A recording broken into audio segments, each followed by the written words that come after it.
अस्सलाम वालेकुम। आज हम लिमिट के थोड़े से और क्वेश्चन सॉल्व करेंगे। फिर उसके बाद हम बढ़ेंगे पीस वाइज फंक्शन की जानिब। तो सबसे पहले आप देखो, मेरे पास लिखा हुआ है limit x tends to -2। Left hand limit लग रही है और मुझे एक फंक्शन दिया हुआ है सामने। ठीक है। तो चलो इसको सॉल्व करते हैं। सबसे पहले आप जो आपके पास लिमिट दी दी गई है आपको -2, आप इस लिमिट को डायरेक्ट पुट पुट करो इस फंक्शन में और देखो कि आपके पास ये जो फंक्शन है अनडिफाइंड हो रहा है या अनडिफाइंड नहीं हो रहा। तो फंक्शन आपके पास अनडिफाइंड बन रहा है। तो अब क्या करें। अब इसको थोड़ा सा हम करते हैं, फैक्टराइज करते हैं। तो देखो, यहाँ पे आपके पास देखो, दरअसल आपके पास जो न्यूमरेटर लिखा हुआ है इस न्यूमरेटर में हमारे पास मिडिल टर्म ब्रेक लग रही है फैक्टराइज होकर। तो डायरेक्ट मैं आंसर चलो आपको करवा ही देता हूँ। तो 8 का हम एलसीएम लेंगे। आपको सबको मिडिल टर्म ब्रेक आती है। फर्स्ट का कोफिशिएंट और लास्ट जो कॉन्स्टेंट है इसको हम मल्टीप्लाई करा करते हैं और फिर इसका एलसीएम लेते हैं। तो एलसीएम इसका आया,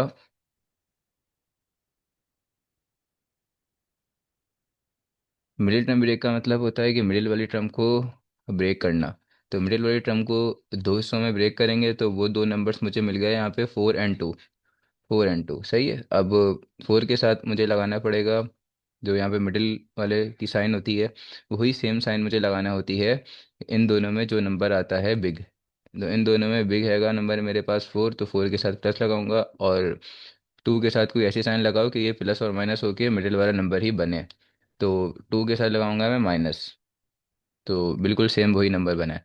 तो limit x tends to -2, left hand side limit थी है। तो x² plus 4x minus 2x -8।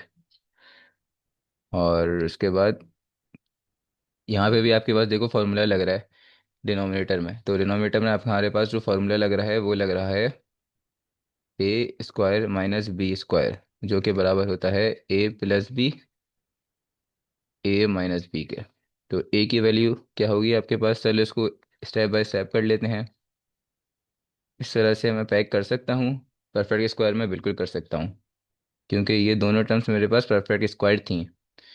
तो here x is a and 2 is b। ठीक है। तो लिमिट x टेंस टू -2। अब देखो, मेरे पास टोटल टर्म्स बन गई 1 2 3 4। 4 टर्म्स में से मैं 2 का कॉमन निकालूंगा। तो फर्स्ट 2 टर्म्स में से कॉमन आ रहा है x और यहाँ पे बच रहा है x+4। x कॉमन आ गया तो जो टर्म्स बच गई वो मैंने लिख दी। यहाँ से मेरे पास कॉमन आ रहा है -2 और -2 बाहर आ गया, कॉमन आ गया। तो मेरे पास टर्म्स रिमेनिंग टर्म्स बच गई, वो बच गई x+4। जब आपके पास ये दोनों टर्म्स सेम बन रही हो तो इसका मतलब आपने बिल्कुल ठीक मिडिल टर्म ब्रेकिंग की है। यहाँ पे लग रहा है फार्मूला, फार्मूला आपके सामने लिखा हुआ है a+b a-b। तो a की वैल्यू थी x और b की वैल्यू थी 2। तो x+2 x-2। इसको थोड़ा सा और सॉल्व करते हैं। तो फर्स्ट टर्म्स में कॉमन आ रहा है मेरे पास x+4, सेकंड टर्म में मेरे पास कॉमन आ रहा है x+4। दोनों में बिल्कुल सेम लिखा हुआ है, x+4 कॉमन निकाला। x+4 जब कॉमन आ गया तो फर्स्ट टर्म में मेरे पास बच रहा है x और सेकंड टर्म में मेरे पास बच रहा है -2, क्योंकि ये तो कॉमन आ गया ना, बाहर आ गया। तो x-2। अब x+2 और x-2, x-2 से x-2 कैंसिल आउट हो गया। एंड अब क्या हो रहा है मेरे पास, limit x tends to -2 x+4। अब हम लिमिट अप्लाई कर देंगे इसके ऊपर। लेकिन अभी भी हमारे पास जो प्रॉब्लम आ रही है वो ये आ रही है कि अभी भी ये अनडिफाइंड बन रहा है। तो ये फंक्शन था ही अनडिफाइंड। तो -2 + 4 and -2 + 2 applying limit, limit apply कर दिया मैंने। तो यहाँ पे तो आ गया न्यूमरेटर में 2 एंड 0। 2/0 is infinity, undefined. अब बढ़ते हैं हम नेक्स्ट क्वेश्चन की जानिब। तो नेक्स्ट क्वेश्चन की जानिब बढ़ने से पहले मैं आपको एक ज़रा सा एक स्टैंडर्ड लिमिट्स के बारे में बता देता हूँ, कुछ लिखवा देता हूँ। तो स्टैंडर्ड लिमिट्स हमने जो अभी तक फार्मूलास यूज़ किए थे या नहीं भी किए, तो आपको ये पता होने चाहिए। अगर आपके पास इस तरह से कुछ बन जाए, x-1 इस तरह से लिखा हुआ है, तो इस पूरे का आंसर जो आपके पास होता है वो होता है 1 के बराबर। सही है। तो ये बात आपको पता होनी चाहिए। उसके बाद हम देखते हैं, अगर आपके पास कुछ इस तरह से आ जाए लिखा हुआ, limit x tends to 0, x-1 divided by x, ये पूरा का पूरा आपके पास बनता है ln a के बराबर। Here a is constant. Constant मतलब कोई सा भी नंबर हो सकता है, 1 2 3 4 5 6, कोई सा भी नंबर हो सकता है। उसके बाद limit x tends to 0, sine x/x इस 1, ये हम सॉल्व कर चुके हैं। अगर आपके पास जो साइन एक्स का एंगल हो, मतलब सॉरी, जो भी आपके पास साइन का एंगल हो, वही एंगल अगर आपके पास डिनोमिनेटर में लिखा हो, तो ये पूरा का पूरा बनता है आपके पास 1 के बराबर। उसके बाद limit x tends to infinity, अगर इन्फिनिटी आ गया इसकी जगह पे आपके पास लिखा हुआ, मतलब कि आपके पास यहाँ पर 0 की जगह इन्फिनिटी आ गया, तो ये बनता है आपके पास बराबर 0 के। सही है। तो उसके बाद करते हैं हम next, limit x tends to infinity 1 + x 1/x। और एक और करवाता हूँ आपको मैं, जो था, पहले नेक्स्ट वाला कर लेते हैं, वो इजी हो जाएगा। Limit x tends to infinity 1 + 1/x और x। अच्छा, अगर आपके पास यहाँ पर ब्रैकेट के अंदर 1/x लिखा हुआ, 1/x, तो उसी का रेसिप्रोकल आपको बनाना होता है पावर में। तो ये पूरा का पूरा बनता है बराबर ई के। ठीक है। तो कैसे? अगर यहाँ पर इन्फिनिटी हो तो याद रखना, इन्फिनिटी हो तो, और ये लिखा होना चाहिए 1/x में ही, तो आप पावर में बनाओगे उसी का रेसिप्रोकल। ये बात मेरी याद रखना, ब्रैकेट के अंदर 1/x में ही होना चाहिए। अब देखो यहाँ पे आपके पास कंडीशन बदल गई। यहाँ पे आपके पास देखो क्या बन रहा है। यहाँ पे आपके पास जो वो आ रही है, क्या कहते हैं, 1/x वाले फॉर्मेट में नहीं बन रही। लेकिन हाँ, ये तो आपको पता है कि उसका रेसिप्रोकली बनाएंगे पावर में। तो लेकिन मसला क्या हो रहा है, यहाँ पे आपके ब्रैकेट के अंदर x आ रहा है, ब्रैकेट के अंदर 1/x नहीं लिखा हुआ। तो जब ऐसी कंडीशन आ जाए तो यहाँ पे ई नहीं बनता है, यहाँ पे बनता है आपके बराबर पास पूरा का पूरा 1 के बराबर। ठीक है। तो उसके बाद हम करते हैं लिमिट x टेंड्स टू 0, अगर आपके पास 0 आ जाए इन्फिनिटी की जगह पे, तो 1 + 1/x। तो देखो यहाँ पे आपका आ गया 0, इन्फिनिटी नहीं है, इन्फिनिटी हो तो ई बनता है, और अगर वो क्या कहते हैं, इन्फिनिटी हो तो ई बनता है, और अगर 0 हो और 1/x वाले फॉर्मेट में लिखा हुआ, 1/x, ये एक्स वाले में नहीं, 1/x पे लिखा हुआ, तो आप कहते हो कि ये अनडिफाइंड है। ठीक है। ये अनडिफाइंड कहलाता है आपके पास, इसका कोई सॉल्यूशन एग्जिस्ट नहीं करता। फिर आगे आते हैं, लिमिट x टेंड्स टू 0, तो 1/, यहाँ पे कर दूंगा x। ठीक है। तो आपको पता है इसका रेसिप्रोकल ही होना चाहिए पावर में, तो 1/x पावर, तो ये पूरा का पूरा बराबर बनता है ई के। फॉर एग्जाम्पल यहाँ पे आपके पास एक नंबर लिख दिया मैंने 2x, तो यहाँ पे भी आपके पास 2 आ जाएगा। ठीक है। यहाँ पे नंबर लिख दिया 3, तो यहाँ पे भी आ जाएगा 3। तो इस तरह से याद करना है, इस तरह से याद कर लो, वरना यहाँ पे आप एक मेंशन कर दो p, और यहाँ पे p, here p is any real number. ठीक है। तो इस तरह का हमने ऊपर किया था, क्वेश्चंस किए थे 16। अच्छा, 16 में यहाँ पे मैंने, देखो क्वेश्चन में मुझे लिमिट दी गई थी इन्फिनिटी ना, ये इन्फिनिटी लिमिट दी गई थी, लेकिन मैंने यहाँ पे बाय मिस्टेक लिख दिया 0, तो इसको ठीक कर लेना, इन्फिनिटी था ये। ठीक है। अभी मैंने आपको लिखवाए तो इन्फिनिटी होना चाहिए। और ये देखो यहाँ पे बिल्कुल इन्फिनिटी लिखा हुआ है, हम इस टाइप के क्वेश्चन सॉल्व कर चुके हैं, तो आपको आना चाहिए बिल्कुल। ठीक है। तो आपको कुछ स्टैंडर्ड लिमिट्स भी लिखवा दी मैंने। अब बढ़ते हैं नेक्स्ट क्वेश्चन की तरफ।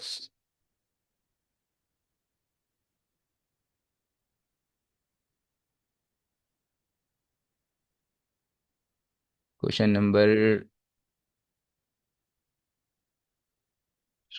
27।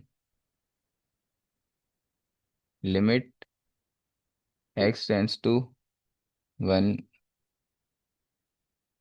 अच्छा, तो ये बात याद रखना, आपके पास जो ये लिमिट लग रही है, ये आपके पास लेफ्ट हैंड लिमिट लग रही है। कुछ टाइम बाद मैं इस तरह कुछ क्वेश्चंस करवाऊंगा जिसमें मैं आपको लेफ्ट हैंड लिमिट्स और राइट हैंड लिमिट्स वाले क्वेश्चंस थोड़े डिफरेंट वे में करवाऊंगा। आप उससे भी कर सकते थे, और जैसे अभी मैंने करवाए आप इससे भी कर सकते थे, लेकिन ये मेथड थोड़ा इजी होता है जिससे अभी मैंने करवाया। तो जब भी हम इस तरह से सॉल्व करते हैं, लेकिन अगर आप उस तरह से करना चाहो भी जिस तरह से मैं आगे करवाऊंगा, तो हम उस तरह से भी कर सकते हैं। उसमें हम बदल देते हैं, वो एच एच में बदल देते हैं और फिर एच टेंड्स टू जीरो कर देते हैं। खैर वो भी हम आगे करेंगे, फिर देखेंगे। तो सबसे पहले आप देखो, आपके पास अनडिफाइंड तो बन रहा है अगर आप डिनोमिनेटर में 1 पुट करोगे तो फिर हम क्या करें। देखो यहाँ पे मेरे पास क्या हो रहा है, फॉर्मूला लग रहा है किस तरह से। ये दोनों को अगर मैं इस तरह से परफेक्ट स्क्वायर में पैकेट बना के पैक कर दूं तो बिल्कुल कर सकता हूँ। ठीक है भाई, कर सकता हूँ। तो यहाँ पे फॉर्मूला लग रहा है मेरे पास 1 - x एंड 1 + x। सही है, तो मैंने इसको इस तरह से लिख दिया। अब क्या करेंगे, 1 - x इस तरह से डिनोमीटर में लिखा हुआ था, तो उसको मैंने इस तरह से डिनोमीटर में लिख दिया। अब दोनों के ऊपर मैं अलग अलग से पावर ब्रेक कर दूंगा। तो 1 - x 1/2 कर सकता हूँ ना, रूट बराबर होता है 1/2 के, तो बिल्कुल कर सकता हूँ। 1 - x इस तरह से कर दिया। अब अगर ये डिनोमिनेटर वाली टर्म रेसिप्रोकल होके न्यूमरेटर में जाएगी, तो हम इसको इस तरह से लिख सकते हैं या नहीं लिख सकते।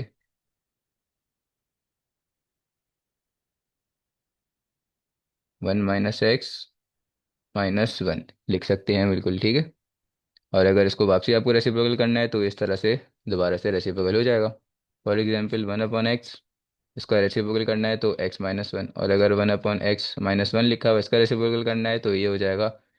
ठीक है, x⁻1 पॉजिटिव हो जाती है। आपने सब ये पढ़ा हुआ है, आपको सभी आता आना चाहिए, अगर नहीं भी आता तो limit x tends to 1 minus, base same power add, तो बेस सेम पावर ऐड हुई। 1 - x 1/2 - 1, 1/2 - 1 का आंसर होता है -1/2। सही है, तो मैं डायरेक्ट लिख रहा हूँ। मैंने पहले आपको लिख के शो करा दिया, अब मैं कर दूंगा इसको सॉल्व करके। -1/2 बेस में पावर ऐड हो गई। अब 1 + का x 1/2। अब ये पावर नेगेटिव है ना, तो इसको दोबारा से मैं रेसिप्रोकल कर दूंगा। अभी बताया था, रेसिप्रोकल कर दूंगा तो डिनोमिनेटर में चली जाएगी और पावर पॉजिटिव बन जाएगी। तो 1 + का x 1/2, 1 - का x 1/2। सही है, तो रूट दोनों के ऊपर डाल दूंगा, दोनों के ऊपर आ गया ना रूट, तो बिल्कुल सही है। दोनों के ऊपर मैंने रूट डाल दिया। 1/2 ओ 1/2 क्यों लिख दिया, रूट अप्लाई कर चुका हूँ ना मैं दोनों के ऊपर। ठीक है, अब देखो डायरेक्ट इसके आगे मैं और कुछ इसको सॉल्व नहीं कर सकता। ठीक है, इसको और रैशनलाइज भी नहीं कर सकता, और ये अब कुछ भी नहीं होगा आगे किसी भी तरह से सॉल्व। तो अब क्या, डायरेक्ट लिमिट अप्लाई कर दूंगा 1। तो जब 1 अप्लाई करूंगा तो यहाँ पे 1 - 1 इस 0। तो ये कुछ इस तरह से बन जाएगा, अप्लाइंग लिमिट आप खुद से लिख लेना, लिमिट अप्लाई कर रहा हूँ। तो जब लिमिट अप्लाई की मैंने तो यहाँ पे मेरे पास बन रहा था 1 + 1 2, बल्कि लिख देते हैं चलो 1 + 1 एंड 1 - 1 √2, √2 एंड 0। ये हो गया अनडिफाइंड।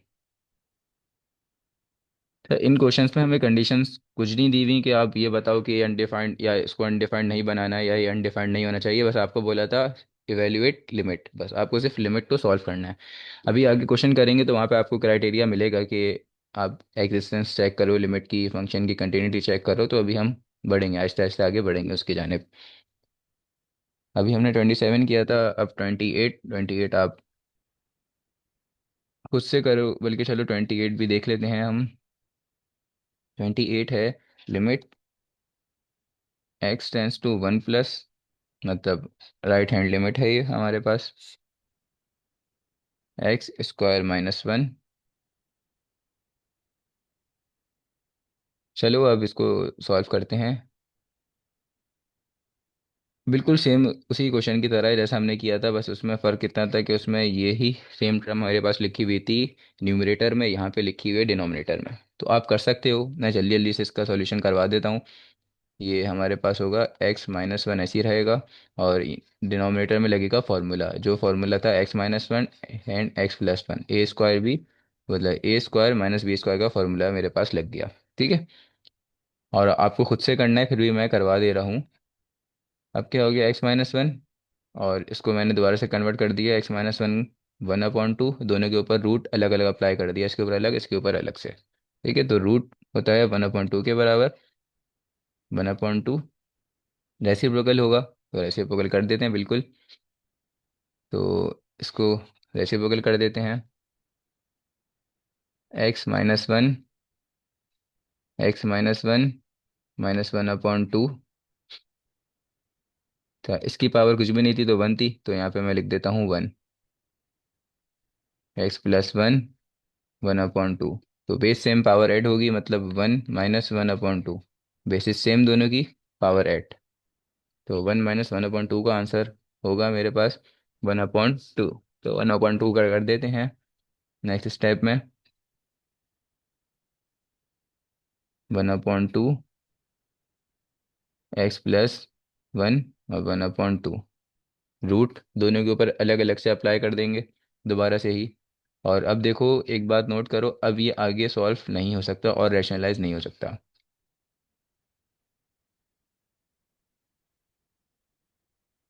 दोनों के ऊपर रूट अप्लाई कर दिया, अभी और रैशनलाइज नहीं हो सकता है, तो हम डायरेक्ट लिमिट अप्लाई कर देंगे। आप लिखो अप्लाइंग लिमिट, और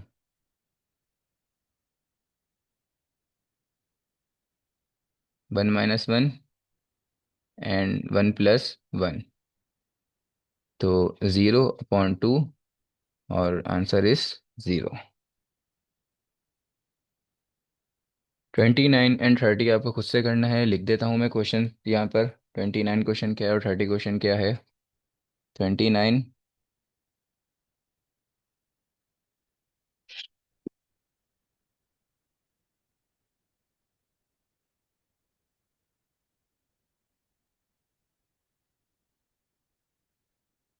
limit x tends to 2 - 4 - x²,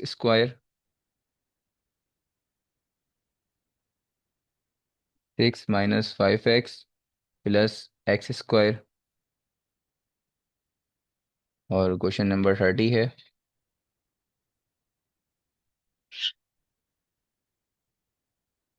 limit, चलो 30 मैं आपको खुद से करवा देता हूँ।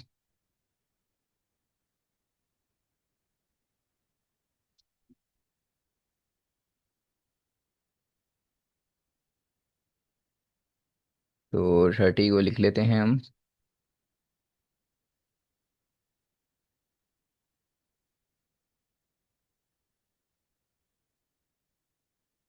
x tends to infinity, x plus sine x and x।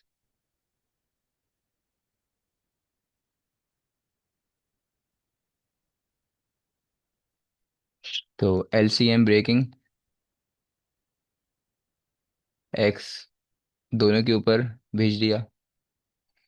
ठीक है, इस तरह से बेशक तो नहीं कर सकता, x इसके नीचे भी, इसके नीचे भी, दोनों के साथ ही लिखा हुआ था ना, तो एलसीएम ब्रेकिंग बोलते हैं इसको। तो कर दिया, अब क्या करूँगा, एक्स से एक्स कैंसिल आउट हो गया, तो ये मेरे पास जो अब बच गया, ये बचा कुछ, limit x tends to infinity 1 plus limit, दोनों के ऊपर लिमिट अलग अलग जाएगी ना, तो दोनों के ऊपर लिमिट अलग अलग अप्लाई कर दी मैंने।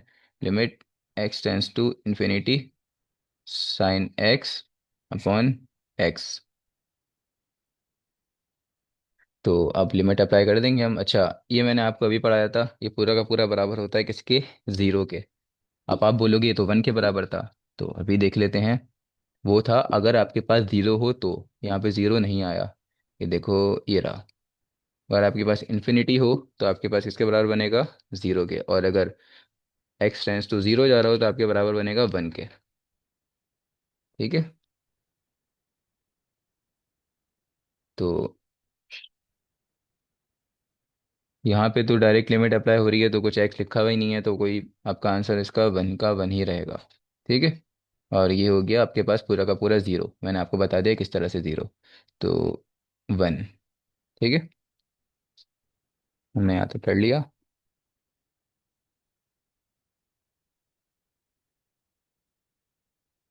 अब है हमारे पास नेक्स्ट क्वेश्चन 31। तो 31 का देखते हैं हमारे पास।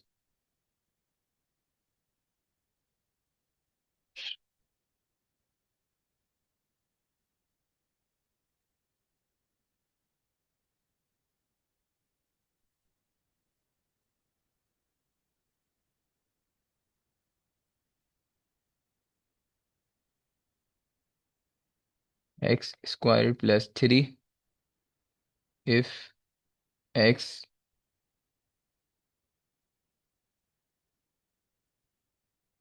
X plus 1 if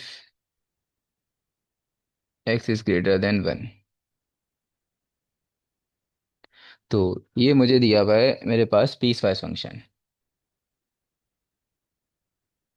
piece wise function. और क्वेश्चन आपके पास इसका लिखा हुआ होगा इवेल्युएट लिमिट। ठीक है। तो अगर इवेल्युएट लिमिट दिया हुआ है तो आपको खुद पहचानना है कि लिमिट इस पे अप्लाई किस वैल्यू पर होगी एक्स की। अगर दी हुई है तो बहुत अच्छी बात है, तो मैं आपको वैल्यू दे नहीं दे रहा, मैं आपको कहता हूँ कि इवेल्युएट लिमिट। तो किस तरह से पहचानेंगे, देखो, इस पॉइंट का आपके पास क्या मतलब है, एक्स की वैल्यू उसको अगर नंबर लाइन पर ड्रॉ करूँ तो नंबर लाइन में बनाता हूँ कुछ इस तरह से। ठीक है। यहाँ पे आ रहा है मेरे पास -1, यहाँ पे आ रहा है मेरे पास 0, एंड यहाँ पे आ रहा है 1। तो इसका मतलब क्या है मेरे पास, इसका मतलब ये है कि यहाँ पे 1 बड़ा है और एक्स छोटा है। तो इट मीन्स 1 से छोटे वाले सारे के सारे नंबर्स यहाँ पे ऐड हुए हुए होंगे। ठीक है। 1 से छोटे वाले सारे के सारे नंबर्स यहाँ पे ऐड हुए हुए होंगे। अच्छा, नंबर लाइन थोड़ी सी और बड़ी भी कर देते हैं। तो यहाँ पे देखो, इसका क्या मतलब है, इसका मतलब है यहाँ पे एक्स बड़ा है 1 छोटा है। तो इसका मतलब हुआ कि आपके 1 से बड़े वाले सारे के सारे नंबर यहाँ पे इंक्लूड होंगे 1 से बड़े वाले। तो जो आपके पास फंक्शन ब्रेक हुआ, फंक्शन आपके पास ब्रेक हुआ, तो वो पॉइंट कौन सा था, वो पॉइंट था आपके पास 1। कौन सा पॉइंट था, 1। तो इसका मतलब आप यहाँ पर लिमिट अप्लाई करोगे किसके ऊपर, 1 के ऊपर। सही है। तो 1 के ऊपर हमें लिमिट अप्लाई करना पड़ेगी, मतलब 1 की लिमिट लगेगी लेफ्ट हैंड लिमिट, एंड 1 की लिमिट लगेगी राइट हैंड लिमिट। ठीक है। बस पॉइंट ढूंढना है आपको, उसके बाद आप समझ जाओगे कि आपके पास लिमिट लगेगी किस पर, लेफ्ट हैंड और राइट हैंड तो आपको ज़रूरी ही लगानी है लिमिट। तो चलो करते हैं अब शुरू सॉल्यूशन। तो पहले हम सॉल्व करते हैं लिमिट एक्स टेंस टू 1 तो इसके आगे मैं लिख देता हूँ एफ एक्स, मतलब फंक्शन, फंक्शन लिखा हुआ है तो अब फंक्शन लगेगा कौन सा, पीस वाइज दिया हुआ था।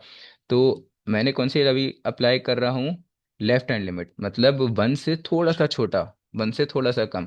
तो इन दोनों फंक्शन में आप चेक करो आपके पास किस बात का मतलब ये था कि 1 से छोटे वाले नंबर उसमें इंक्लूड हैं।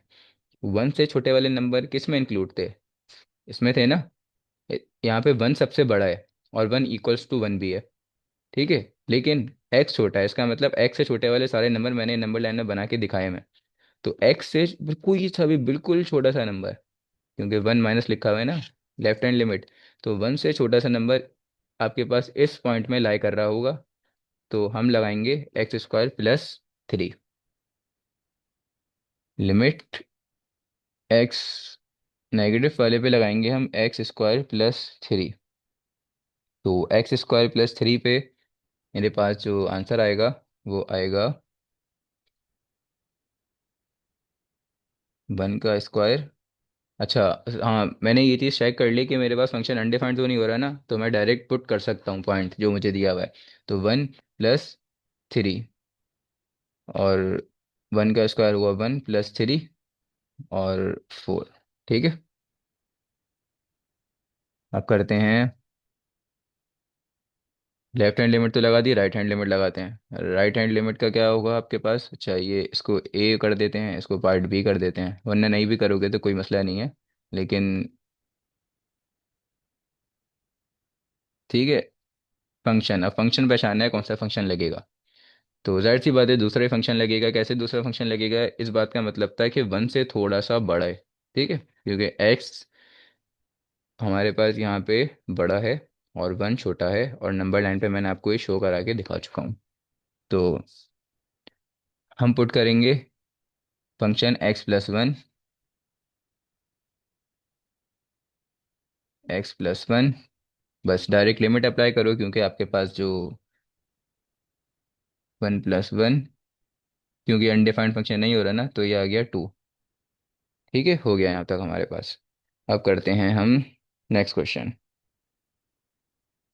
अच्छा, इस क्वेश्चन को हम थोड़े से डिफरेंट वे में भी कर सकते थे, लेकिन अभी छोड़ दो, मैं आपको बाद में कराऊंगा। आगे हम एक क्वेश्चन देखेंगे, तो फिर इस क्वेश्चन को भी हम कर लेंगे आगे ही सॉल्व दोबारा से, अगर करना चाहेंगे हम तो, वरना कोई मसला नहीं है। अब है उसके बाद हमारे पास 32। तो 32 लिखा हुआ है फंक्शन 3 इफ एक्स और -1/2 x² इफ -2 x। ठीक है, and 3 if x is greater than N equals to 2। अच्छा देखो, ये भी मेरे पास एक पीस वाइज फंक्शन दिया हुआ है, तो सबसे पहले तो आपको लिमिट पहचाननी है, आप किस पे लिमिट अप्लाई करोगे। तो चलो दोबारा से एक नंबर लाइन बना लेते हैं।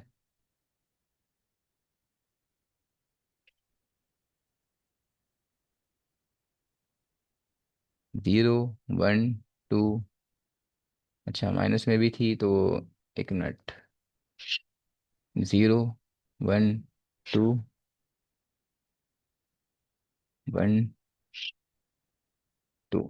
अच्छा देखो, फर्स्ट लाइन में आपके पास क्या बात हो रही है? फर्स्ट पॉइंट पे जो हमें कह रहा है x is less than N equals to -2, मतलब यहाँ पे आपके पास -2 बड़ा है, और -2 से छोटे वाले सबके सब नंबर इंक्लूड होंगे। -2 सबसे बड़ा है यहाँ पे। ठीक है, ग्रेटर देन का जो फेस है आपके पास किसकी जानिब है? वो -2 की जानिब है, तो इट मीन्स -2 यहाँ पे बड़ा है। ठीक है, तो जब -2 आपके पास बड़ा है, तो आप क्या कहोगे कि उससे छोटा कोई नंबर हो ही नहीं सकता जब सबसे बड़ा ही हुई नंबर है। तो इसका मतलब उससे छोटे वाले सारे के सारे नंबर्स इसमें इंक्लूड हुए होंगे, यहाँ पे जो नंबर लाइन जा रही है इसमें इंक्लूड हुए होंगे। ठीक है, फर्स्ट पॉइंट का ये मतलब हो गया। सेकंड पॉइंट का क्या मतलब है? सेकंड पॉइंट का मतलब है आपके पास कि -2 से शुरू हुआ और ख़त्म क्या हुआ? 2 पे ख़त्म हुआ, लेकिन -2 और 2 इंक्लूड नहीं है। ठीक है, इस तरह के क्वेश्चन आपने, जो मैंने ओपन इंटरवल और क्लोज इंटरवल आपको समझाई थी, तो आपको ये सब बातें मैं बता चुका हूँ, आपको आनी चाहिए।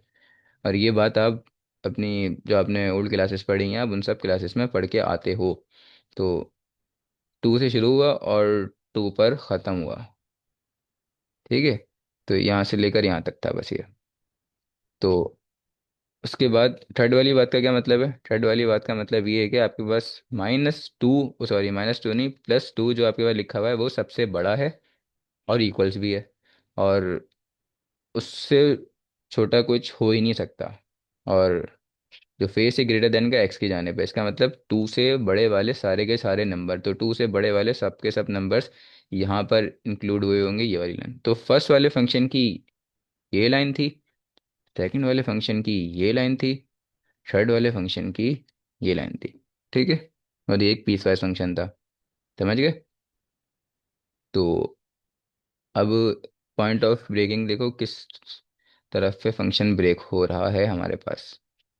इन दो पॉइंट से फंक्शन ब्रेक हो रहा है, एक -2 और एक 2। तो इट मीन्स हम जो लिमिट लगाएंगे वो हम लगाएंगे -2 पर और 2 पर। ठीक है, वो बात की बात है कि आप लेफ्ट हैंड लिमिट भी लगाओगे, राइट हैंड लिमिट भी लगाओगे, लेकिन आपको लगाना तो पड़ेगी। ठीक है, 2 प्लस और और एंड एंड लिख देता हूँ, limit x tends two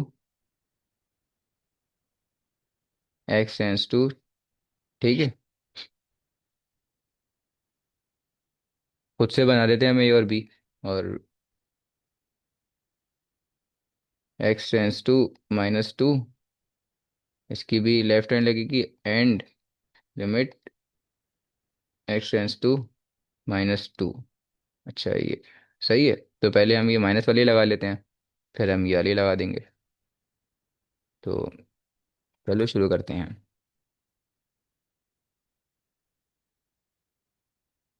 part B पहले कर रहे हैं, मैंने खुद से बनाया है वो पार्ट बी। तो आप भी खुद से बना सकते हो, उसको ए ए बना दो। तो सबसे पहले मैं सॉल्व करूंगा लिमिट x टेंस टू -2 का नेगेटिव। ठीक है, तो अब आप बताओ -2 का नेगेटिव की मतलब क्या है। -2 का नेगेटिव का मतलब इन तीनों फंक्शंस में कौन से फंक्शन पे लिमिट लगेगी, ये आपको खुद पहचानना है। तो इन तीनों फंक्शन में मेरे पास जो लिमिट लगेगी वो लगेगी -2 से नेगेटिव इस पर, यहाँ पे क्योंकि -2 सबसे बड़ा है। ठीक है, यहाँ पे आप फेस देखोगे ग्रेटर देन का किसकी जाने पे, -2 की जाने पे। इसका मतलब -2 से बड़ा कुछ हो नहीं सकता, लेकिन ये -2 की इक्वल्स भी है। ठीक है, तो इसका मतलब यहाँ पे हमारे पास जो नंबर लाइन बनी थी वो क्या बनी थी, -2 से छोटे वाले नंबर्स बनी थी ना। तो -2 से छोटे वाले नंबर सबके सब इस फंक्शन में हमारे पास लाई कर रहे होंगे, जिसकी वैल्यू है 3। तो डायरेक्ट मैंने क्या लगा दिया यहाँ पर, 3 लगा दिया।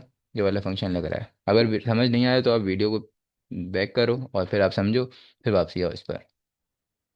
तो बस लिमिट डायरेक्ट अप्लाई कर दी, एक्स की वैल्यू कुछ दी भी नहीं है, मुझे डायरेक्ट पॉइंट दिया हुआ है जो कि था 3, मैंने 3 लगा दिया, ख़त्म।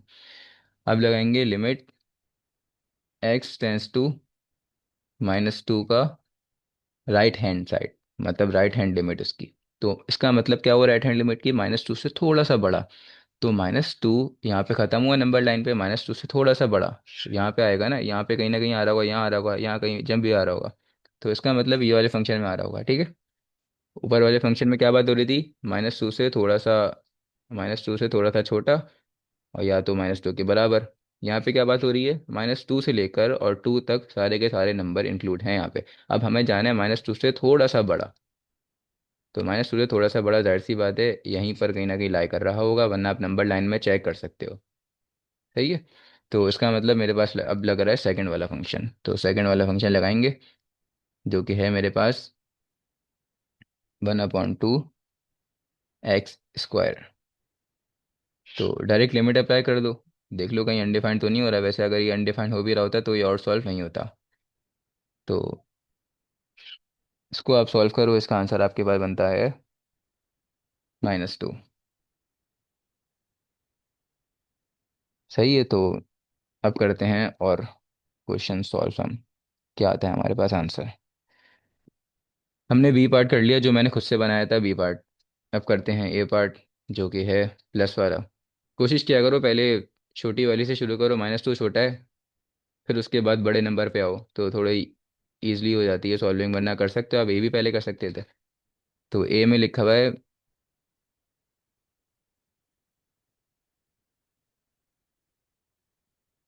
लिमिट x टेंस टू, अच्छा फंक्शन कौन सा लगाएंगे, अच्छा +2 के पहले नेगेटिव पे चले जाते हैं। मतलब +2 से माइनस लगाए ना, तो लेफ्ट हैंड लिमिट +2 की। तो 2 से थोड़ा सा छोटा कौन से हमारे पास इस तीनों में किस पर लाई करेगा, 2 से थोड़ा सा छोटा, +2 की बात कर रहा हूँ, तो +2 से थोड़ा सा छोटा इस पॉइंट पे लाई कर रहा है। कर रहा है नहीं कर रहा बताओ। लास्ट वाले का मतलब क्या है, लास्ट वाले का मतलब है +2 के इक्वल्स एंड उससे बड़े वाले सारे नंबर। ठीक है, क्योंकि यहाँ पे जो हमारे पास ग्रेटर देन का फेस है वो एक्स की जाने पे, और मैं नंबर लाइन पे आपको शो करा चुका हूँ। ये एरो भी ये शो कर रहा है +2 से बड़े वाले सारे के सारे नंबर्स। ठीक है, तो ये तो आपके पास नहीं लगा, फिर आपके पास लगेगा यही वाला, क्योंकि माइनस वो सॉरी +2 से थोड़ा सा छोटा, ये वाले पे लगा रहा हूँ ना, तो यहाँ पे लाई कर रहा है। तो ये फंक्शन था मेरे पास -1/2 एंड एक्स स्क्वायर। तो -1/2, 2 का स्क्वायर का आंसर आया मेरे पास -2। लिमिट एक्स टेंस टू, तो 2 की राइट हैंड लिमिट, 2 से थोड़ा सा बड़ा, तो ये हम अभी चेक कर चुके हैं, 2 से थोड़ा सा बड़ा यहाँ पे आ रहा है। ठीक है, तो बस इस पे भी लगा दिया मैंने फंक्शन 3, और डायरेक्ट लिमिट अप्लाई करो, आंसर आ गया 3। तो यहाँ पे हमारा 32 क्वेश्चन कंप्लीट हो गया। अब हम करेंगे 33। अच्छा, 33 आपको, आप खुद से करो, अगर किसी को कुछ समझ नहीं आ रहा तो वो मुझसे पूछ सकता है। तो 33 है, मैं क्वेश्चन लिख देता हूँ, 33 क्या है।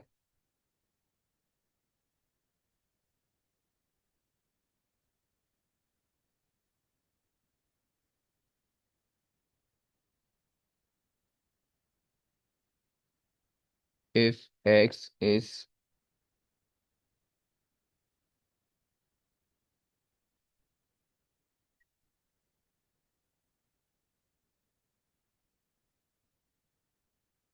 और चलो मैं आपको यहाँ पे लिमिट बता देता हूँ किस पे लगेगी। तो लिमिट हमारी लगेगी इस क्वेश्चन पर। क्वेश्चन नंबर कौन सा था ये? 33 था। तो ये क्वेश्चन तो हम सॉल्व कर चुके हैं।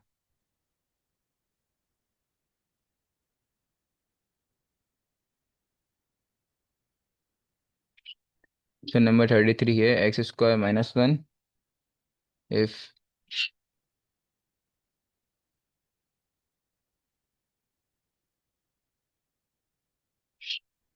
x + 7 if x is greater then 2। ये था मेरे पास क्वेश्चन। आपको लिमिट फाइंड करनी है। आप इसमें फाइंड करोगे लिमिट x टेंस टू इस पे और x tends to positive pay, बस इस पे फाइंड करोगे, और फाइंड करके अगर किसी को कुछ समझ ना आए तो मुझसे पूछ सकता है। तो क्वेश्चन नंबर 33 की बात करेंगे हम। 36, 36 में हमें कहा जा रहा है कि late f(x) is equals to, हमें जो फंक्शन दिया गया है वो दिया गया है यहाँ पे x + 2 if x is greater than and equals to, x is less than and equals to -1, a x square if x is greater than -1। अच्छा, तो यहाँ पे आपके पास लिखा हुआ है फाइंड ए इज कांस्टेंट, कोई सा भी आपके पास नंबर हो सकता है। तो that limit x tends to -1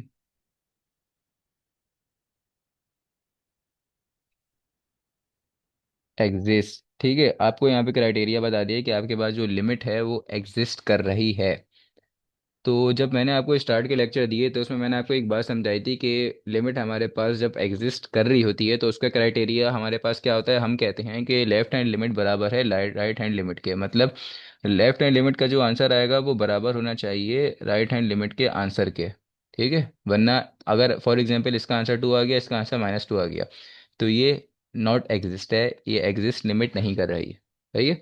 और अगर इसका आंसर भी 2 आ गया और राइट हैंड लिमिट का भी आंसर 2 आ गया, तो इट मीन्स कि आंसर आप, तो इट मीन्स कि आपके पास जो लिमिट है वो एग्जिस्ट कर रही है। तो यहाँ पे हमें पहले से ही बताया गया है कि लिमिट हमारे पास एग्जिस्ट कर रही है। फंक्शन जो कि दिया हुआ है, सॉरी लो मैं पॉइंट दिया हुआ है, वो क्या दिया हुआ है -1 पर। जाहिर सी बात है, अगर आप इस फंक्शन को ब्रेक करो तो आपके पास लिमिट जो लगेगी -1 के लेफ्ट हैंड पे लगेगी और -1 के राइट हैंड पे लगेगी। ठीक है, तो खैर क्वेश्चन में ही जब आपको पहले से गिवन दे दिया तो मैं आपको नंबर लाइन बनवा के क्यों शो कर रहा हूँ, गिवन दिया हुआ है ना। अब सॉल्व करते हैं। तो ये एग्जिस्टेंस का क्राइटेरिया था, ये लिख देते हैं एग्जिस्टेंस।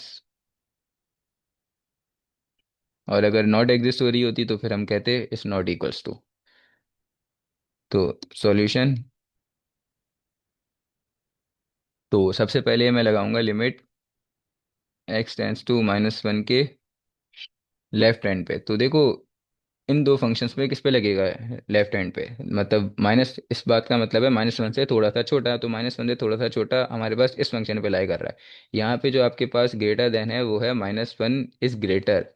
तो -1 इज ग्रेटर का मतलब -1 से बड़ा, सॉरी, -1 से बड़ा कोई हो ही नहीं सकता आपके पास, -1 से छोटे वाले सारे के सारे नंबर्स। तो हमें इस पॉइंट का क्या मतलब है हमारा कि -1 से थोड़ा सा छोटा है, बिल्कुल थोड़ा सा छोटा। तो जाहिर सी बात है यहीं कहीं वो लाई कर रहा होगा, तो हम लगाएंगे डायरेक्ट x+2। x+2 पे आप डायरेक्ट अप्लाई करो -1 + 2, और इसका आंसर आपके पास आता है 1। तो आपके पास आ गया 1। अब क्या करूँगा मैं, अब लगाऊंगा मैं लिमिट x टेंस टू -1 के राइट हैंड साइड पे। तो राइट हैंड साइड पे ही लगेगी, तब जाहिर सी बात है आप देख सकते हो यहाँ पे -1 क्या है, छोटा है, और -1 से बड़े वाले सारे के सारे नंबर इंक्लूड हुए होंगे। अगर ये बातें आपको समझ नहीं आ रही तो आपको मैंने जो आपको फर्स्ट लेक्चर दिया था ओपन एंड क्लोज इंटरवल का, वहाँ पे मैंने ये सारी बातें बताई थी, आप उसको रिवाइज कर सकते हो, आप देख सकते हो। तो अब क्या होगा, ये वाला फंक्शन लगाएगा, तो मैंने लगा दिया a x²। तो कहीं पे अनडिफाइंड नहीं हो रहा, तो आप डायरेक्ट लिमिट अप्लाई कर दो -1 का स्क्वायर, और इसका आंसर आपके पास आ गया a। अब हमें क्या क्राइटेरिया दिया हुआ था, मैं पहले से बताया हुआ था कि लिमिट जो है वो एग्जिस्ट कर रही है। तो जब लिमिट एग्जिस्ट कर रही होती है हम कहते हैं कि लेफ्ट हैंड लिमिट बराबर है राइट हैंड लिमिट के। तो हमारे पास जो लेफ्ट हैंड लिमिट का आंसर आया है वो हमारे पास क्या आया है, चलो इसको कुछ इस तरह से लिख देते हैं। लेफ्ट हैंड लिमिट बराबर होनी चाहिए राइट हैंड लिमिट के। तो आंसर क्या आया इसका हमारे पास, पहले इसका आंसर चेक करो आप। इसका आंसर आपके पास आया है 1। तो 1, और इसका आंसर क्या है आपके पास, ए। तो हमें क्या फाइंड करना था, क्वेश्चन में हमें फाइंड करना था फाइंड ए। तो ए का आंसर हमें ऐसे ही मिल गया बैठे बैठाए, जो कि आ रहा है 1। तो ये भी लिख दिया मैंने। अब है क्वेश्चन नंबर 37। तो 37 आप देखो, 37 पे हमें कह रहे हैं, क्वेश्चन नंबर 37,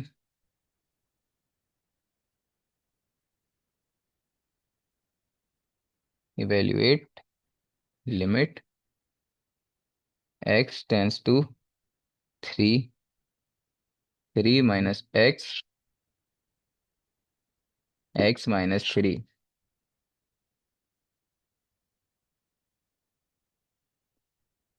अब क्या होगा देखो, सबसे पहले हमारे पास जो लिमिट लगेगी यहाँ पे इन्होंने खैर क्लियर दे दिया है कि आपको लगाना है लिमिट, इस फंक्शन पे लगानी है लिमिट, और जो कि दी हुई है आपके पास लेफ्ट हैंड लिमिट, ठीक है। तो solution, limit x tends to, ठीक है, लगा दी मैंने। अब सवाल ये उठता है कि जब ये मॉड खुलेगा, तो मॉड जब भी ओपन होता है हमारे पास प्लस आता है और माइनस आता है, लेकिन जब लेफ्ट हैंड लिमिट दी जाती है ना, कौन सी लिमिट दी जाती है, लेफ्ट हैंड लिमिट दी जाती है, तो हम माइनस वाली वैल्यू अप्लाई करते हैं। ये बात आप याद कर लो, ठीक है। अभी मैं आपको एक उसका एक लिखवा देता हूँ, और लेकिन आप याद कर लो कि जब भी हमारे पास मॉड दिया जाएगा और आपको बोलेंगे कि लेफ्ट हैंड लिमिट लगाओ, तो लेफ्ट हैंड लिमिट पे माइनस आएगा, और राइट हैंड लिमिट पे आप प्लस लगाओगे, ठीक है। तो अभी हमारे पास कौन सी लिमिट दी गई थी, लेफ्ट हैंड। तो लेफ्ट हैंड पे हम खोलेंगे इसको, जो अप्लाई करेंगे वो हम अप्लाई करेंगे माइनस के ऊपर। तो माइनस के ऊपर अप्लाई करेंगे, और माइनस के ऊपर अप्लाई करके अब देख लो क्या हो रहा है, 3 - x एंड -x + 3। तो इसको मैं इस तरह से कन्वर्ट कर सकता हूँ या नहीं कर सकता, limit x tends to 3, 3 - x, और यहाँ पे भी 3 पहले लिख दिया। रीअरेंज करना, रीअरेंज करना मतलब आगे पीछे लिख देना, तो लिख सकता हूँ, कोई मसला नहीं है। ऐसे करके लिख दिया आगे पीछे, और दोनों आपस में कैंसिल हो गए, तो ये बच गया मेरे पास 1। और 1 बच गया, लिमिट थी तो लिमिट डायरेक्ट अप्लाई हो गई, कुछ बचा ही नहीं वेरिएबल मेरे पास। तो बस डायरेक्ट लिमिट का आंसर आ गया मेरे पास 1, ख़त्म, यहाँ पे मेरे पास सॉल्व हो गया। अब मैं आपको फिर भी एक बता देता हूँ कि किस तरह से बनता है। तो अगर आपको कुछ इस तरह से दिया हुआ है, पहले x - a, इस तरह से अगर आपके पास लिखा हुआ है, तो जब हम प्लस में ओपन करेंगे तो हम कहेंगे कि ये आपके पास है x greater than a, here a is any constant. ठीक है, तो ये एक आपको मैंने लिखवा दिया, अगर किसी को समझना हो तो वो यहाँ से समझ सकता है, वरना तो बस आप ऐसे ही समझ लो कि अगर आपके पास लेफ्ट हैंड लिमिट अप्लाई हो रही होती है तो हम क्या कहते हैं उसको, कि माइनस लगेगा मॉड जब ओपन होगा, वरना क्या लगेगा, प्लस लगेगा। देख लो, यहाँ पे भी यही बात हो रही है कि जब हम एक्स से बड़े वाले सारे के सारे नंबर, सॉरी ए से बड़े वाले, ए कोई सा भी नंबर हो सकता है, वन, यहाँ पे हमें वन दिया, थ्री दिया हुआ था, है ना, तो यहाँ पे हमें थ्री दिया हुआ था, यहाँ थ्री ले लो। तो इसका मतलब क्या होगा, इस वाली बात का मतलब थ्री, और थ्री से सारे वाले बड़े वाले सारे नंबर, तो अगर मैं लगाऊंगा यहाँ पे राइट हैंड लिमिट लगाऊंगा तो राइट हैंड लिमिट यहीं पे अप्लाई होगी ना। तो राइट हैंड लिमिट पे क्या आ रहा है, प्लस आ रहा है। अब जब मैं लेफ्ट हैंड लिमिट पे आऊंगा, मतलब कि ए क्या है यहाँ पे, ए मैंने बोला थ्री है, तो इसका मतलब थ्री लिख दिया मैंने। इस पूरी की पूरी बात का मतलब क्या हुआ, थ्री से छोटे वाले सारे के सारे नंबर, थ्री यहाँ पे सबसे बड़ा है, थ्री से छोटे वाले सारे के सारे नंबर। तो जब लेफ्ट हैंड लिमिट लगाते हैं, लेफ्ट हैंड लिमिट का मतलब क्या होता है कि उससे छोटे वाले नंबर्स, बिल्कुल छोटा सा कोई सा भी नंबर, ठीक है, तो वो छोटा सा नंबर में आपके पास क्या आ रहा है, माइनस आ रहा है। तो आप इस तरह से कर सकते हो। अगर नहीं समझ में आ रहा तो आप एक चीज़ याद कर लो कि जब लेफ्ट हैंड लिमिट अप्लाई करेंगे और मॉड ओपन होगा तो हम लगाएंगे माइनस, और राइट हैंड लिमिट अप्लाई करेंगे मॉड होगा तो हम लगाएंगे प्लस। ठीक है, और अगर फिर भी समझ नहीं आ रहा तो आप इसको ओपन करके देख सकते हो। इसको हमने ओपन किया था ना, हमने ये वाले चैप्टर में किया है, चैप्टर नंबर वन में, जब क्लोज इंटरवल हम ओपन कर रहे थे तो हम इसको किस तरह से ओपन करते थे, एक्स, ठीक है, एक दफ़ा प्लस में, और इसी पॉइंट को एक दफ़ा माइनस में ओपन करते थे, और इस तरह से चेंज कर दिया करते थे। फिर इस पूरी की पूरी लाइन को हम किस तरह से लिखते थे, इस पूरी की पूरी लाइन को हम लिखते थे कुछ इस तरह से कि minus one is less then x, ये फर्स्ट वाला पूरा का पूरा पॉइंट लिख दिया, सेकंड वाला फिर पॉइंट लिखते थे। तो ठीक है, इस तरह से हमारे पास कुछ बनता था ओपन और क्लोज इंटरवल का, अगर आपको याद हो तो खैर, ये तो मैंने ऐसे ही लिखवा दिया, वरना आपको मैंने समझने की बात बता दी ना, आप क्या समझो। आप बस ये याद रखो कि जब भी आपके पास लेफ्ट हैंड लिमिट लगेगी और आपके पास मॉड लगा हुआ होगा तो आपके पास माइनस आएगा, और अगर राइट हैंड लिमिट होगी और मॉड लगा हुआ होगा तो आपके पास आएगा प्लस। अब हमारे पास 1.2 ख़त्म हो गई, अब हम करेंगे 1.3।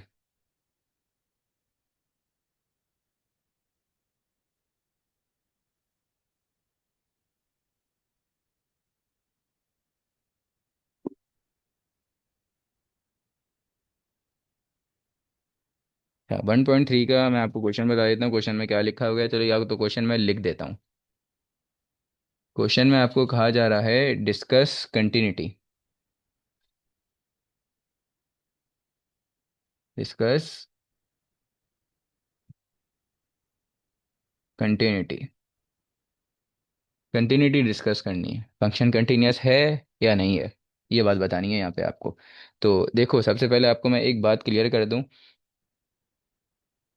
कंटिन्यूटी चेक करने का जो क्राइटेरिया होता है वो ये होता है कि आप डायरेक्ट वैल्यू आंसर, मतलब आपको जो भी पॉइंट दिया गया आप उस पर डायरेक्ट फंक्शन में पॉइंट पुट करो। जो भी आपको पॉइंट दिया जाता है, जैसे एक्स की वैल्यू टू दी गई या थ्री दी गई, आप डायरेक्ट उस फंक्शन में पुट करो, तो आपके पास एक डायरेक्ट आंसर आएगा, कुछ भी आंसर आएगा। अनडिफाइंड बन रहा होगा, चलो बन नहीं बन रहा होगा तो कुछ ना कुछ तो आंसर आएगा ना, आएगा। तो डायरेक्ट लिमिट का मतलब डायरेक्ट वैल्यू का आंसर बराबर होना चाहिए लेफ्ट हैंड लिमिट और राइट हैंड लिमिट के।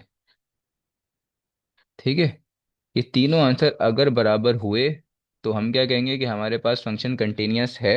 और अगर तीनों आंसर में से एक भी, कोई सी भी वैल्यू आपके पास बराबर नहीं होती है तो हम क्या कहेंगे कि ये फंक्शन कंटिन्यूस नहीं है। तो कंटिन्यूटी यही होती है, समझ गए। तो चलो करते हैं, यहाँ पे लिख देता हूँ कंटिन्यूस।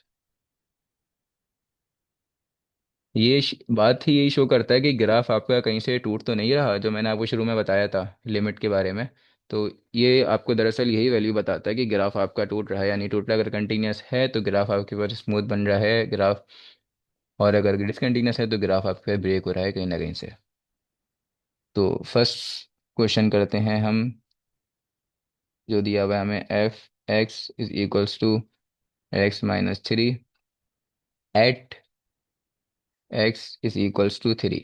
तो पॉइंट दिया गया आपको x is equals to three, तो x is equals to three पे डिस्कस करो कि आपके पास जो फंक्शन है वो कंटिन्यूस है या नहीं है। मेरी दोबारा से बात सुन लो, मैंने क्या कहा है, x is equals to three पे डिस्कस करो कि आपके पास जो फंक्शन है वो कंटिन्यूस है या नहीं है। तो देखो, जब आपको पीस वाइज फंक्शन ना दिया जाए ना, ठीक है, पीस वाइज फंक्शन ना दिया जाए, तो आप डायरेक्ट लिमिट का आंसर पुट कर सकते हो फंक्शन में और अप्लाई कर सकते हो। आपको पास कोई ज़रूरी नहीं है कि आप लेफ्ट हैंड लिमिट भी लगाओ, राइट हैंड लिमिट भी लगाओ। सही है। ज़रूरी नहीं है जो मैंने अभी बात बोली कि राइट हैंड लिमिट लगाओ और लेफ्ट हैंड लिमिट लगाओ।